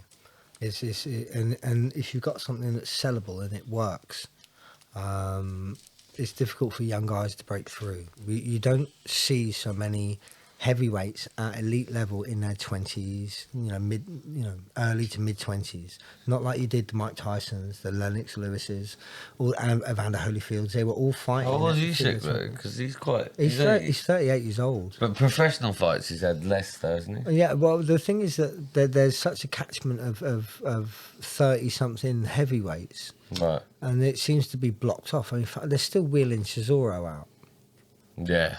What What you're saying is they're all old. They're all old. They're all fucking old. So out of all the heavyweights we've got out there right now, obviously you got your Joyce level, and then you've got your Wilder, AJ Field. Out of all the heavyweights, who's like a young heavyweight? There ain't one, is there? No. None. Dubois. Dubois is still young. Is it 27 or something? Yeah, I think he's still in his 20s, maybe 27, He's not 28. super young though. No, but he's still in his 20s, and I told that boy can crack the word on. Yeah. You know, the word on the mat is that he can fucking hit harder than. Do you think it's better if I- a person can like get you know, when they get defeated. So say like AJ, a few other fighters, do you know what I mean? To lose, obviously, all the best boxers want to be like Calzaghe, get you 49-0 or whatever. But that's rare, isn't it? But in that heavyweight division, in a way, it's good to lose.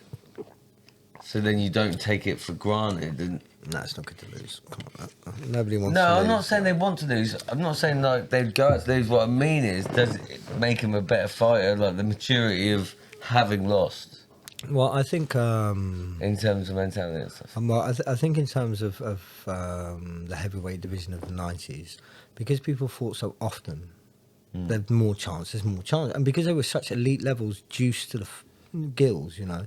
Look at Evander Holyfield as a heavyweight. He was massive. That man was just so juiced up. Riddick Bowe. And you still had Foreman as well. Foreman Who was the motherfucker who fucking was crying? Oliver McCall? Yeah, when he fought Bruno. Yeah, can you remember him? He had a nervous breakdown. Having a nervous breakdown. Remember him? He was Oliver McCall. sobbing in the ring. Was And quite Bruno young. took it to him as well. Like, Oh man, I don't know how old I was when Tyson beat the shit out of fucking Bruno, bro. But well, I was like, that do you know, I was young. I remember my But it was dad. impossible not to love Bruno. Right, Harry? What do you say, right, Harry? well, Do you know what I mean? Everyone loved Bruno, and he got his ass handed to him by Bruno. Do you know what I mean? well, to be fair, he hurt Bruno though. I mean, that was sorry, he hurt Tyson. So he caught him on the way in. He managed to clip him. Like Frank Bruno could fucking tonk back in the Do you day. think it's out of order, these YouTubers wanting to punch up old people? But I think it's I do. I've got a suspicion of why this is happening as well. So what, wanting to have a fight with Mike Tyson when he's 60? Allow it, bruv. Let him eat mushrooms and do his podcast and just chill. Do you know what I mean? Let you eat mushrooms and do your podcast. Exactly. That's like someone trying to want to fight me now. Do you know what I mean? Allow it, bruv. I'm taking mushrooms and doing podcasts with Bucky. I suspect it's a bit more sinister than that. I see it as I thought Tyson was going to smack him up. yeah, no, I think it's a really sinister move, and I think what it's doing right now to the younger generation is it's dissolving their gauge of competency. Okay. So you see, like, oh yeah, look at Jake Paul, he banged out. They have no context. you Yeah, know? and then, like, Wait, but let's you've not get got one thing European- twisted. He's put in a lot of work over the last Oh, few no, years that's- to get to where he's at. No, but was say that you've Jake got Paul? a Yeah, European champion who's He has. I'm not dismissing that, but what I'm saying is He's that got to a level where he's kind of there's plenty of not far away from... yeah, but there's plenty of light heavyweights out You there. saw where he's at against Fury's brother. What's his name? Tommy Fury. I mean, he's not the greatest boxer, he's not fighting but the he's European not champion. a bad boxer. You and know, you can see a that. young lad who's come out of some, like, I- you know, some come out of not come out of nowhere, but come out of, you know, gone through the boxing ranks, come up, and he's just YouTuber. Yeah, but don't He get gets nothing twisted, smashed up bro. by, Because like, the- yeah, but you know yourself. There's a Sunday league. There's a Sunday league player playing right now who's as good as he could be playing in the Euros right now. There's Is a there? guy living in Norfolk who could be playing in the Euros right now, but he's not. Fact. Well, I think on And there's fighters On- out there who just didn't happen to do boxing training. They're just fucking hard. I And think, Jake Paul is like he can have a scrap. I Oh, well, think- he was a weird little when you're nerd when talking he was about, young, like, but he's not fighting. The people he's fought aren't quite. before, Like, he's not fighting people his age. right. First and foremost, he's No. given them a big payday. Yeah, of course, and that's why it works, isn't it? But That is why I kind of like the fact that the Saudis and all them man have took control of promoting boxing. It's not really about Las Vegas anymore, is it? It's about that Dubai, Saudi. They've made it fucking. They've pumped loads of money. They've made it big again, haven't they? Boxing, do you know what I mean? And that's the Saudis that have done that. The same as like. yeah, but what I'm saying is about, say you got somebody who's come through the amateurs. Do you know what I mean? Like I say, like a Yeah, what European about British him? champ, European champ. Yeah. Like what is he getting out of Jake Paul? Hey, that's a Right. different thing, bruv. Okay, so Yeah. with, There's a million ways, bruv. There's a million ways to fight. There is so many different ways to fight. Have you not seen them fighting? I'm not talking about Have you the not, actual have you not fight. seen I'm them talking fighting about in they the? don't- I'm Have talking you not about seen the them fact- fighting no, in the but I'm car? talking about the fact that they don't get their props. Chef, have you seen them fighting in the car? Car jitsu.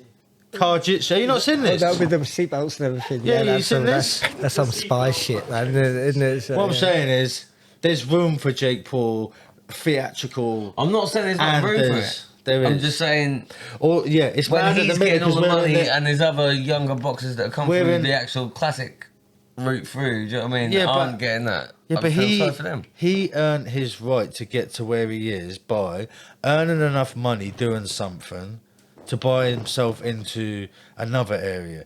It's no different to a drug dealer buying his way into the music industry. Well, I think with Jake Paul and boxing, I think it's safe to say that the boy can box, like clearly. Yeah. And can he box at an elite level? So what we've seen so far is and don't take it lightly. When you see people like Tyrone Woodley, he may be a UFC fighter. That cunt can grab you by the legs and swing you around for hours. But the man can crack. He knocked out Robbie Lawler. And when you do MMA training, you train boxing for MMA. It's slightly different when your hands are positioned, getting ready for takedowns. But you're still in there with pro boxers. The Diaz brothers used to spar with Andre Ward. And Andre Ward would say give him a good account for it. Do you know what I mean? I've sparred a pro boxer before. He was an English champion, and that man put me to rights. And he's smaller than me as well. He fucking put me to rights. I've also sparred with world champion kickboxers, and they've been kind. I've been limping for weeks after, but they've been kind. So there's certain levels to it. Now, as we look at the moment, there's certain legitimate boxers out there on the boxing circuit. So these are matchroom boxers or whatever promotion they're going through, and they're going through for world titles. Now, Jake Paul would fall under light heavyweight. He's a big boy. At the moment, he's itching for Canelo. Canelo fights at light heavyweight anyway. When he doesn't have to trim after the juice, he's he can fight at middleweight or he can fight at light heavyweight as well. I We've think seen he that fight before. anyway because he's But- beating everyone. But do I think Jake Paul would last? I don't think he would last a full fight with Demetrius Bivol. I do not. I don't think anyone will at that weight at the moment. Under proper rules. And also the fact that we have to look at these fights for what they are. I'd like to see him fight like what's his name, the Welsh guy. Calzaghe. Oh. Do you know? I'd like to see Jake Paul fight that for Golovkin. Calzaghe. Okay, so there's my favourite fighter of all time. When people talk about Calzaghe. it, Joe Calzaghe Yeah. for me is my favourite fighter of all Quick time. hands. Like completely, he's just flawless. The man is flawless. He's been flawed, but he's flawless. No, So, but he was undefeated. there you go. But he's been flawed. But he's been flawed. Yeah, but he got back up. and Not been knocked out. so. No, but he was so. I remember watching him just thinking like he's a maniac. Yeah, This yeah. is- He's dope. But also, he's like, that was a weight, wasn't it? You know, like Humble super with it. Welsh. Well, So you have to look at these fights for what they really are. Google them. It's easy enough. I did it when people were talking about the Conor McGregor Mayweather fight. I was working with a young lad called Sam Gilby. I think he was an amateur boxer. I mean, him were chuckling about it because there was real boxing going on at the time. I think Canelo had just cracked out poor Amir Khan. It just folded him. I think Golovkin was also steaming through at the time with some. The overhand punch. So when we were talking about the McGregor fight, I had all these people around me going, "Oh yeah, but it's a proper fight." So I Google it, and it's an exhibition match. Francis Ngannou versus Tyson Fury was an exhibition match. These aren't professional fighting. They're not under. Jurisdiction, basically. Yeah. It's athletic commissions. As Do you professional think? fights. But I think he do could you do. think that any of the most historic boxing matches in history? Do you think any of them were rigged? Most definitely. I think things are today. The Every one of Jake LaMotta's fights. the odds say that there probably has Probability would suggest. because it's always been that kind. Well, sport in general. So you're isn't it? saying But box- Ali? I'm just saying you never know. Do you know what I mean? Like take a fall in the seventh. Like I think you can who tell it knows? though. It's that thing, innit? Especially when you had the mafia involved, and it's just Bruce Grobbelaar. you ain't got no choice. No, Bruce Grobbelaar. Seriously. You're going down in the fourth. Yeah, look at what Grobbelaar was on telly like for and I believe it rolled into the Premiership. Of course, come on. And it's like Yeah. how did you not? Liverpool 4, Newcastle 3. Like, do you know what I mean? And his cousin in Zimbabwe has put on a 20 grand bet that Come on, bruv. Do you know what I mean? So in that sense, yeah, of course, wherever there's lots of money, there's room for corruption. Yeah. Like that's why. Okay, so a chef I worked with once said I only listen to music made in basements, of which was quite true. It's not so much now. I listen to a lot more pop music now, as in radio music. So, but I still like independent music. I like it for its rawness because it hasn't had too much influence on it. The same goes for any type of business. I bought my shoes from somebody today, from a shop where the guy who owns it, we played football together when we were like 9, 10, 11 years old. Like, we played on the same team. He's got a small business where it's just him and his partner, and maybe, I'm not too sure if there's anyone else involved. And, you know, and he's got some nice kicks. Do you know what I mean? Main Like- source. Yes, exactly. That's Damien. Big up Damien. So, And then Big up kicks the Damien, the card main as well, source. bro. so, Support Big up main independent source. businesses. I'd like to get him on the show. so with I'd that, like to get him on the show yeah, man, still. he's got knowledge. So your relationship with fighting, chef. Do you know what I mean? It's obviously something that's good for you. Yeah, and Something you enjoy. yeah, I like to whack. Like me and my son train a little bit together now. He does a lot more jiu-jitsu than I do. He's a fucking beast. The guy's 15 and a half stone and he's muscle. Like we did some non-gi jiu-jitsu maneuvers. Which is mad, because what are you, about 12? I'm about I hover around 12 stone these days. Yeah. So and I'm like my grandfather's build, whereas my son is like my dad's build. My dad was a big, broad guy. We were doing so it's no gi jiu-jitsu. We had like some takedowns, so it's just like a control of the arms to then pass around to take the back to trip down. Yeah, I couldn't. I've not got small hands, and I couldn't fit my hand around his fucking neck or his arm. It's just I was like this. Like, he goes light on me, he really does. But he's brute force. He's so strong. Just getting twist up your son, that must be... Like, it's how it is. This evolution. Like, stand-up's yeah. a bit different. Like we haven't really had a super spar yet, so we're gonna. I think that'll be for the winter time. I need him to trim up a little bit for him to enjoy it. Like if we were to spar, he's so big. If we were to spar, I could just piece him up because I've got stamina. How old is he? He's 28. So Yeah. Would he like to have a fight or anything? Oh, well, like, we haven't really discussed it. I think for him, the jiu-jitsu's the strength is nice. It was what I suggested. He was talking about kickboxing, and I know a few people. There's some really good gyms in Norwich now, but I saw the benefit would come from jiu-jitsu. I think I needed to if he went to kickboxing, he wouldn't enjoy it. Because it's defensive? No. I wanted him to be in a different environment, more to his. But it's not just about attack. Like, Well, kickboxing is No, it's just, punch, kick. it's Jiu-jitsu, you got to think about it more, right? It's not even that. It's the attitude in the gym. It's like it's really calm. Suits his manner. Like mine is frantic. My person is frantic as heck. Well, it's just like Thai boxing is good for that because there's lots of kicks quick and punches I bet quick. you and, love that. And but for him, he's so strong. Like I struggle rolling with him. Like I have to like lock him up. yeah. Like, I have to because if not, I have to make sure I stalemate it. It's Cause like them Russian man wrestling bears and all that. he's a fucking When bear. they're kids, you know what I mean? He's full of strength, like a lot stronger than I am, but he's also really calm with it, which is. I'd not have a fight with But my yeah, dad. fighting, huh? I would never fight with my dad. He'd kick the shit out of me. Yeah, he would. Dark mark. He's just harder than me, you know what I mean? Fighting's good for you, chef, isn't it? Do you know what I mean? Well, I guess It's, I like being around the training. Like the fact is, I'm 43 this year. You know, my chances of ever getting in the ring. have been Is it the long. training, though, well, you wouldn't as get in well, the ring. not just You the wouldn't get in the fighting? ring again, no. I've thought about maybe an Charity thing, no. maybe an MMA fight for fun. Like Yeah. just because I'd love to feel what it's like to just smash someone's head into the ground. Can you remember when we played or we didn't play the Norfolk Showground, but we went and they gave us Yeah, the yeah. table? I hated that. What about Because we were in the front row But around, and Peace, Love and Bucky at a fighting event? Yeah. mate, no, I just didn't like the violence of it. Like, geezer got kicked in the head, Well, that's stretch what it we're out. there No, for, bro. stretch it out. That's what we're there for, bro. We're trying to kick each other in the head. Well, I wasn't there. I was there to rap. shouldn't have gotten away. What I I mean want you- is, it's like I found it quite brutal.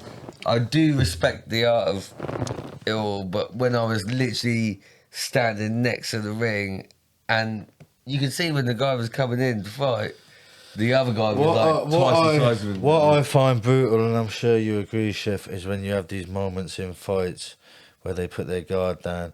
Who's the UFC guy? And he does, and like, it's not Max.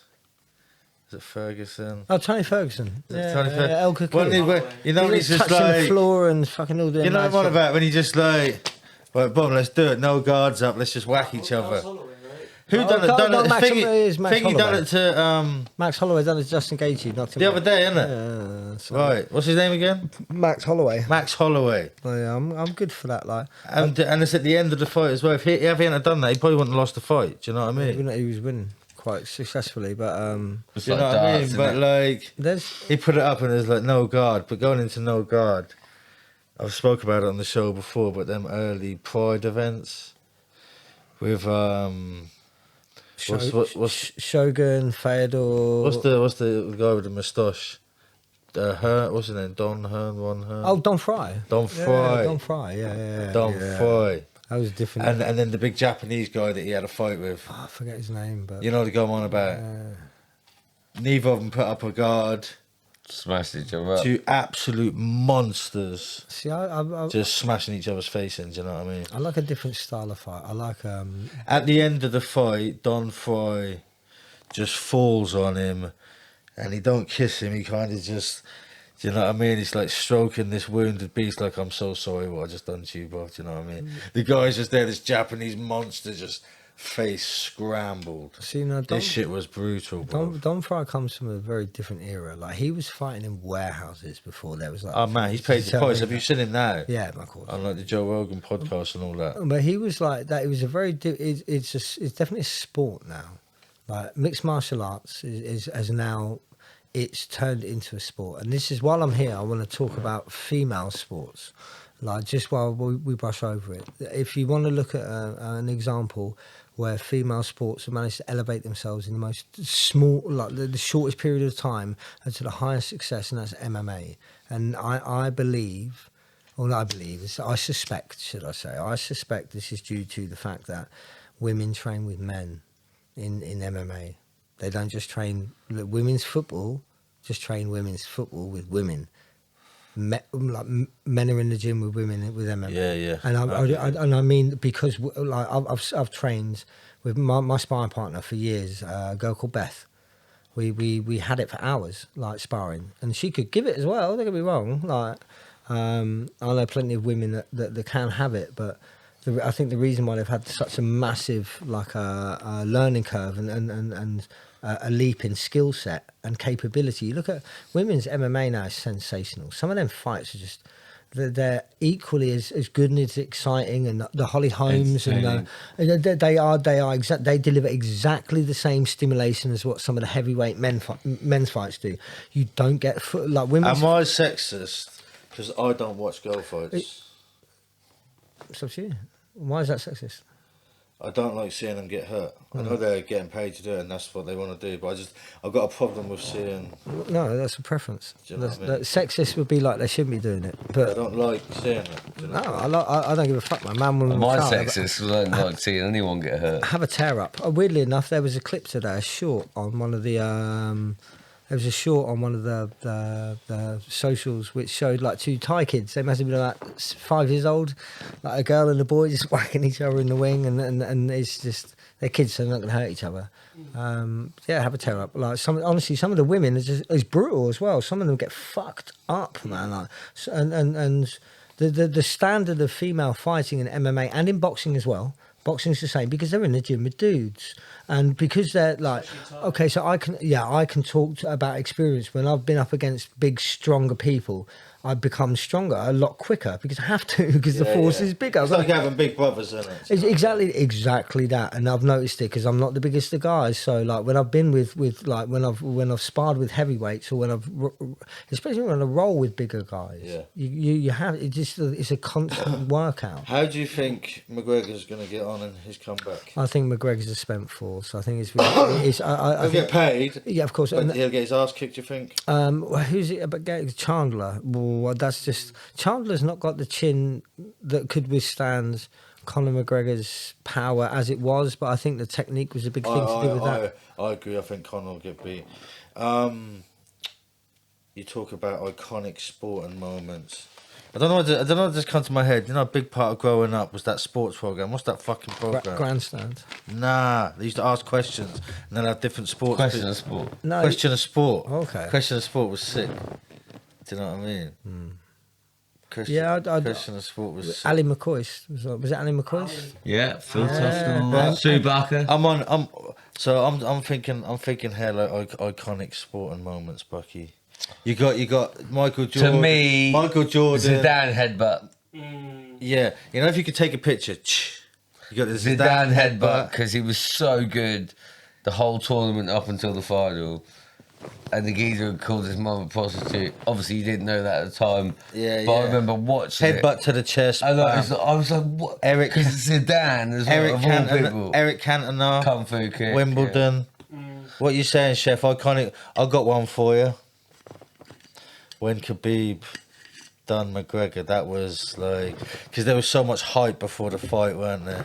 They hated each other. Remember Conor and McGregor in the press conference on about you and your fucking on about their dodgy friends and money and the Russian. They would hate, you know what I mean? Then he attacked the bus, didn't he?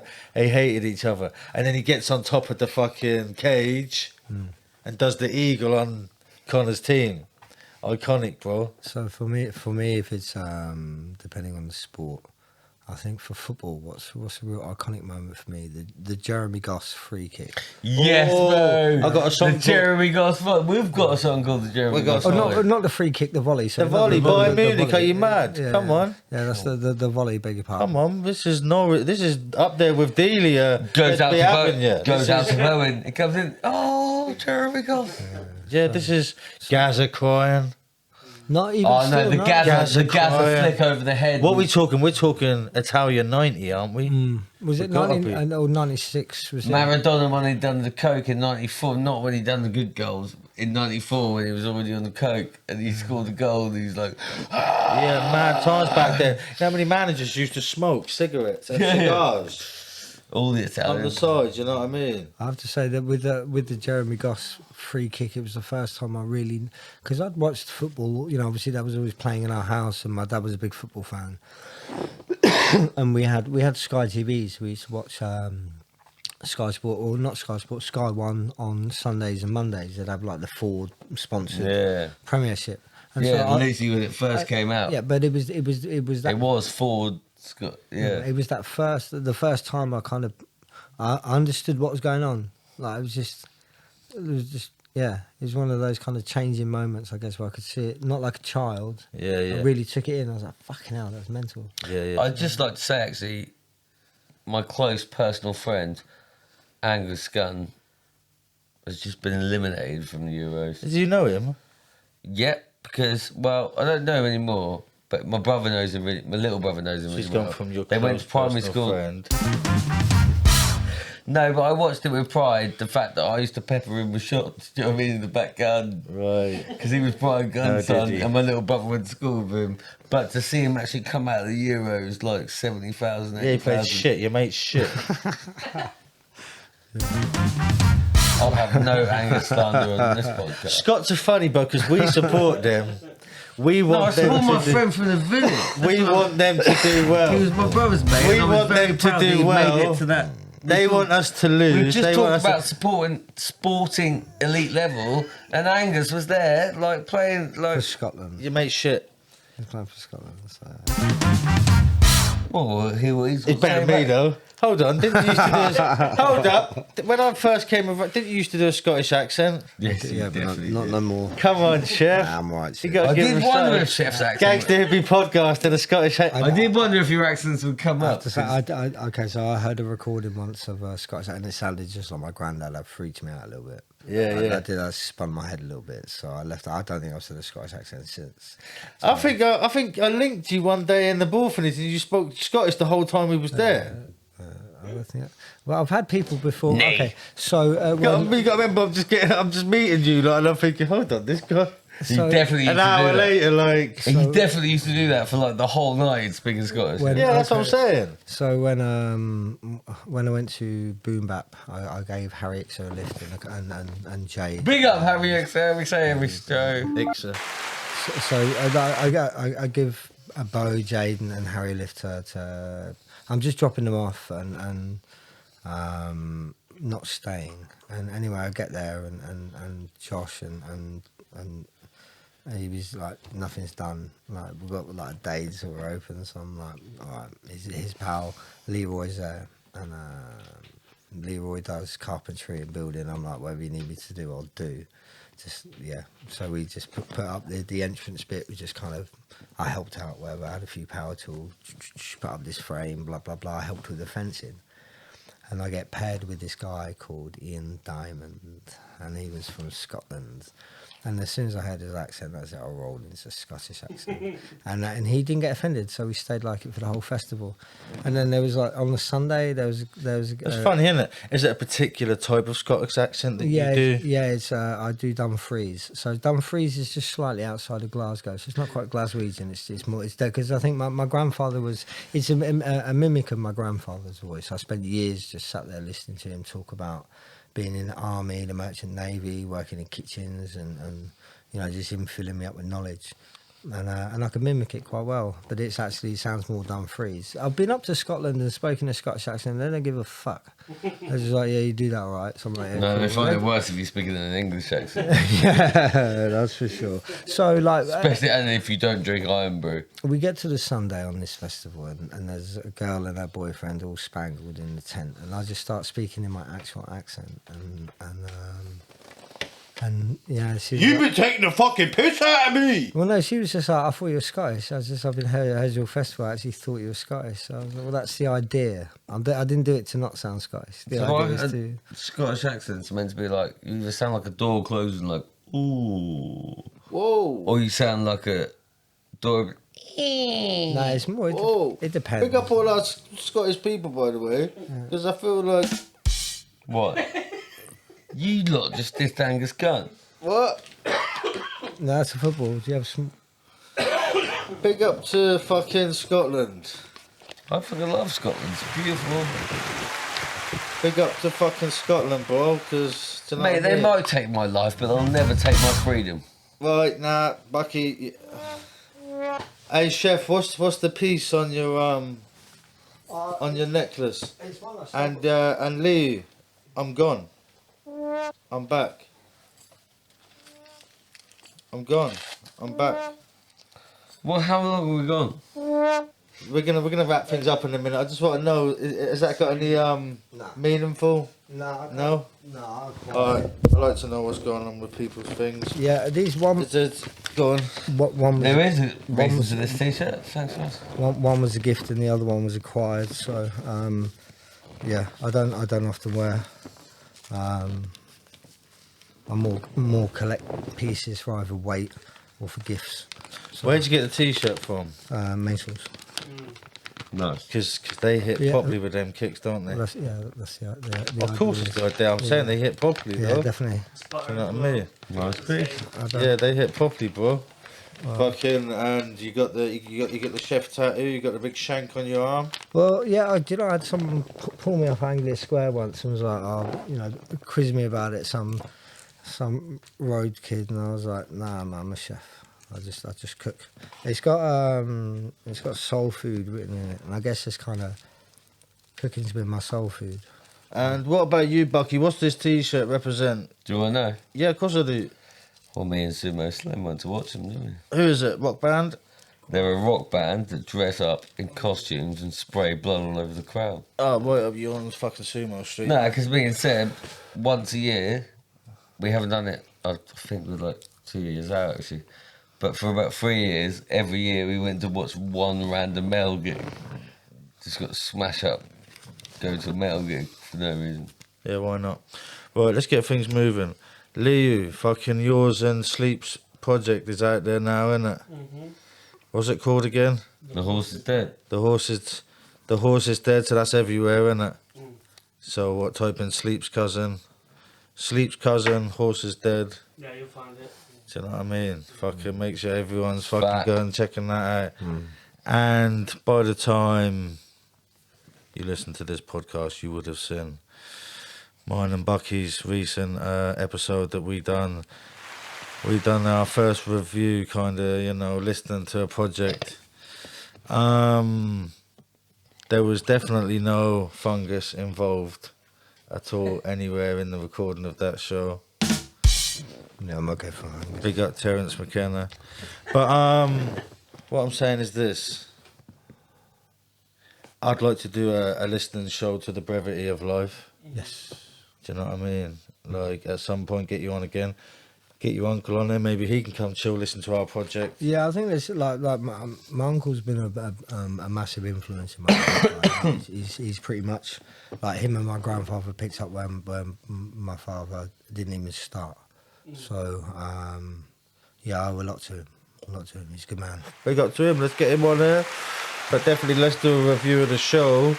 Review of the album. Like, we play a song, talk about it, and we can. Do you know what I mean? And I've got some of your beats now, so we're going to be making some new music. Yeah, and it just feels like recently a few more people seem to be getting a little bit more involved in things again. So, you know, it'd be nice to see I'd you like getting to involved say- and doing your thing. Do you know what I mean? Because, you know, I'd like to say put- thanks put- to Chef for put a lot just into being this. here and hanging out, man. I've enjoyed it, man. you know, Yeah, you've put a lot into this thing that we created over the years. Well, it's more kind of like just getting the balance. Like, it's not indulging in any one thing. You know, I went through periods of just only doing music, then never doing music. I think it's just, if I get the feel, pick it up. I've got like a folder I save on YouTube music of tracks that need sampling. Like, that's always there. it's Like, always yeah, there. I can't. Have not. you, mate, you're a king, and Have you- kings only roll. Have you with got other one kings. last question you want to ask? Speak now, forever hold your peace, Bucky B. I don't have to ask a question. I'd just like to give my thanks and say thank you for everything you've done throughout the years and for what you do now and for being who you are. Boom, thank you great very to much. speak to you. Yeah, no. Was you involved in Buck the System? Yeah, You was, innit? Long and windy road. Yeah. yeah, man. Can you Chef see- produced half the album. Can you see you two working together again? I'd love to. Yeah, Well, there's everyone's got beats.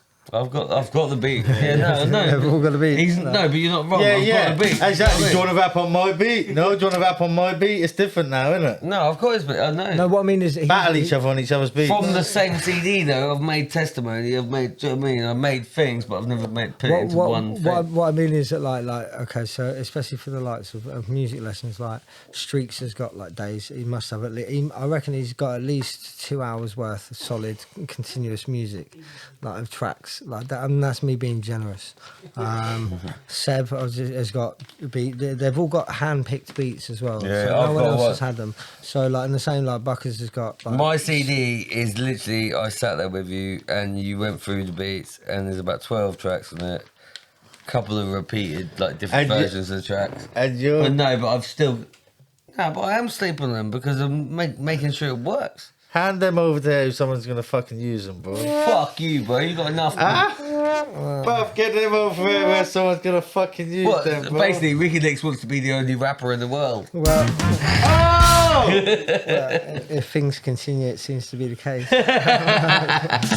There's a lot of truth said in jest, Daniel. So, but I know, Stevie. the music's out there. But yeah, So we'll get you on again soon, do you know what I mean? Yeah, And it's been a pleasure and we could go on for hours, no doubt.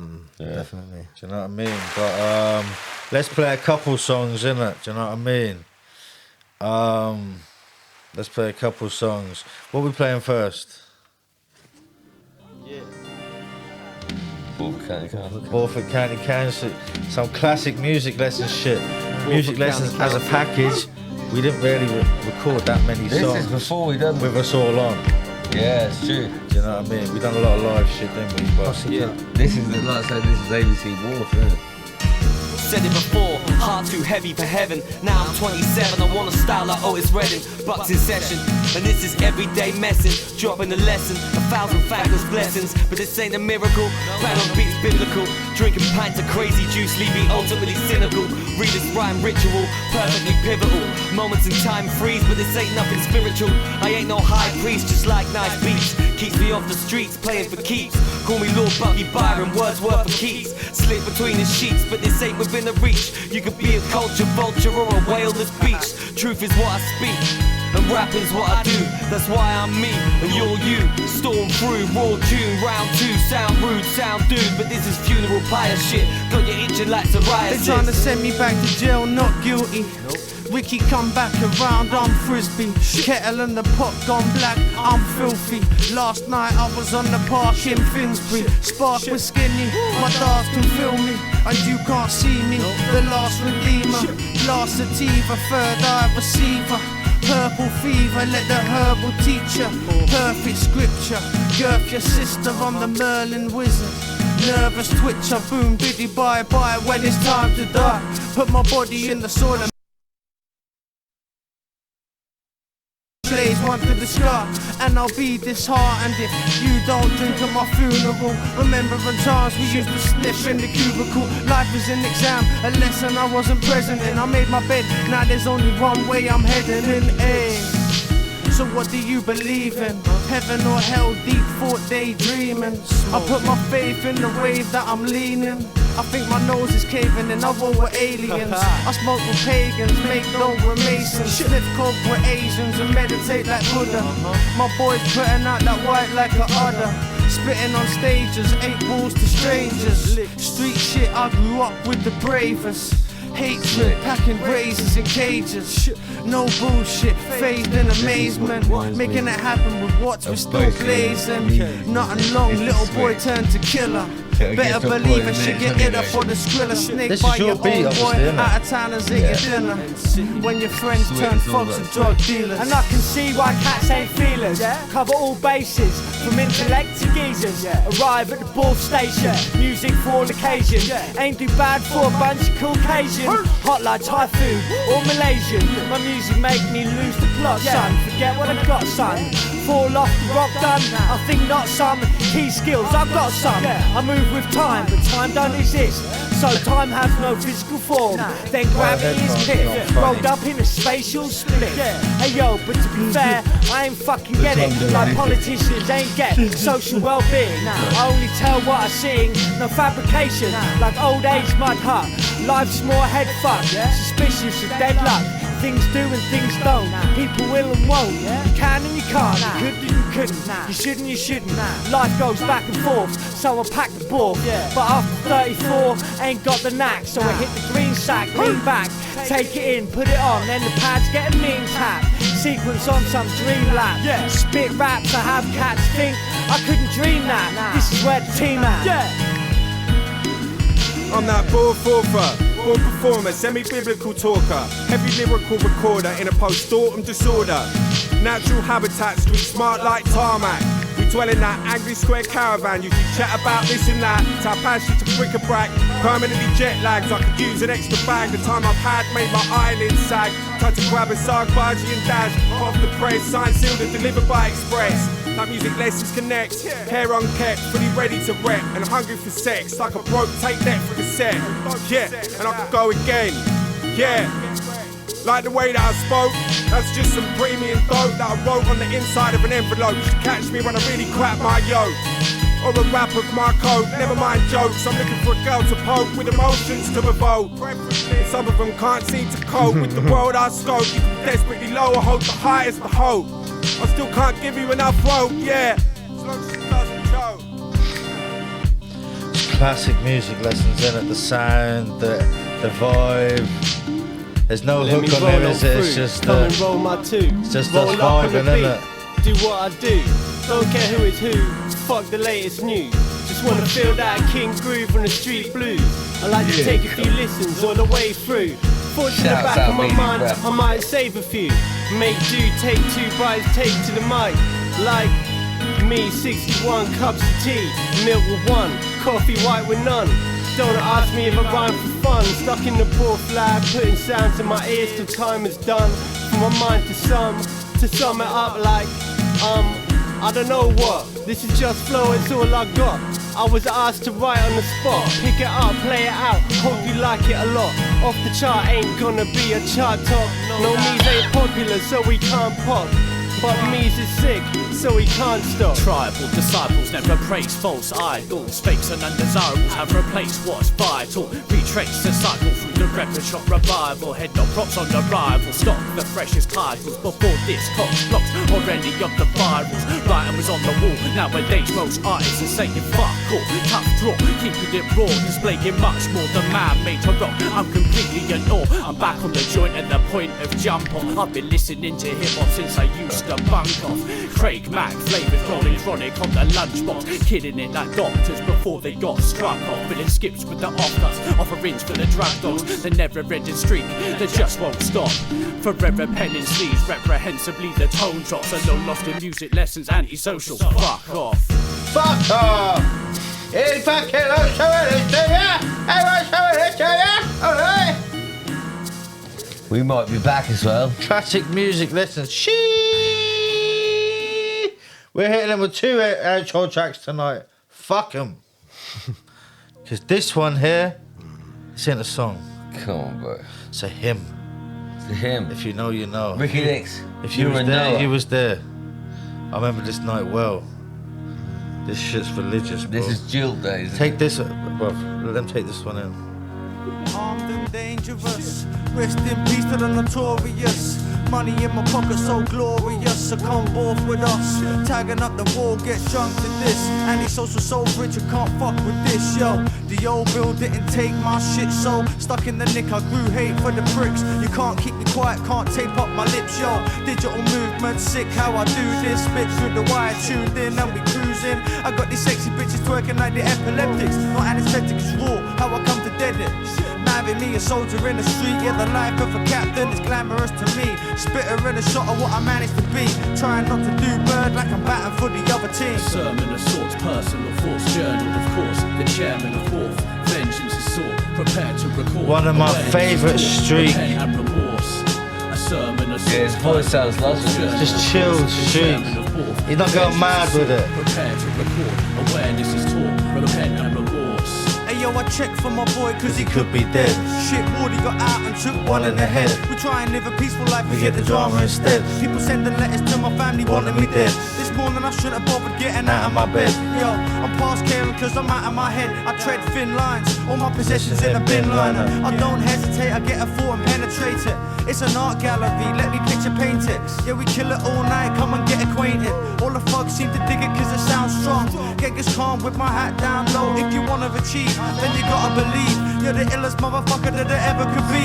Middle finger to the judge with a chip on my shoulder. Take me at the game, but I'm a chip off a boulder. And the world seems to have gotten a little bit colder. Iced out, so I'm all over the place. All over with grace, keep pace, all over the race. In and out with no trace. While some man is so waste. Beats laced for heat's sake. Seasoning, chef, you all over the taste. King Street blues written all over my face. Like a cup of char, warm mugs. Burn like natural form drugs. Spawn beats like jail spawn thugs. Gated society, fucking exclusive. So I look for a dream state. Mind stay lucid. Poisoned by the devil's fork. Disguised as the arrow of Cupid. Fell for everything that was rancid and putrid. And boy, I feel fucking stupid. So what do you know about home life abusive? East Hills 94, enter the new kid. What you wanna know about going harder? Yo, shouts to Alex Carter. What? Self-destruct button push the motions to the back of the head, but better off dead. Again. Dance with the oxygen. One of Ozzy's best bars. Opened up doors. No, there's more than this. Once had then lost, can I regain? And wave bye to the pain. What's the sound of each grain? Eloquently evaporate tears. Scars worn over the years and years. Learning from the worn teachings of life's peers. Gain from the orphanage. Gain from the Ozzy's on some Wu-Tang Forever shit on that shit.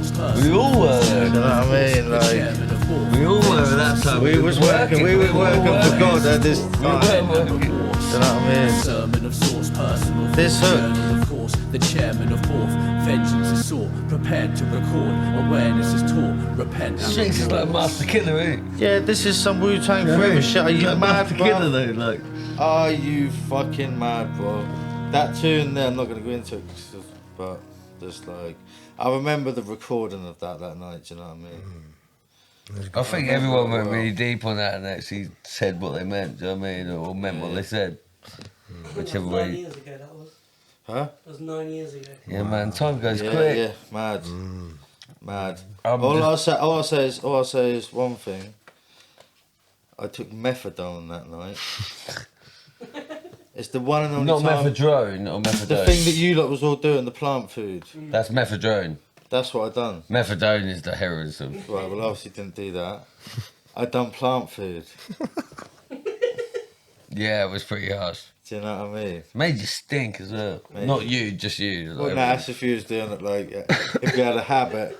But I done plant food. Mate, everyone was doing that at that time. It was like dubstep time. I take the hit, Lee. I take the hit, my bro. People were mad. You know what That I mean? night. Harry, I got a gram of methadone.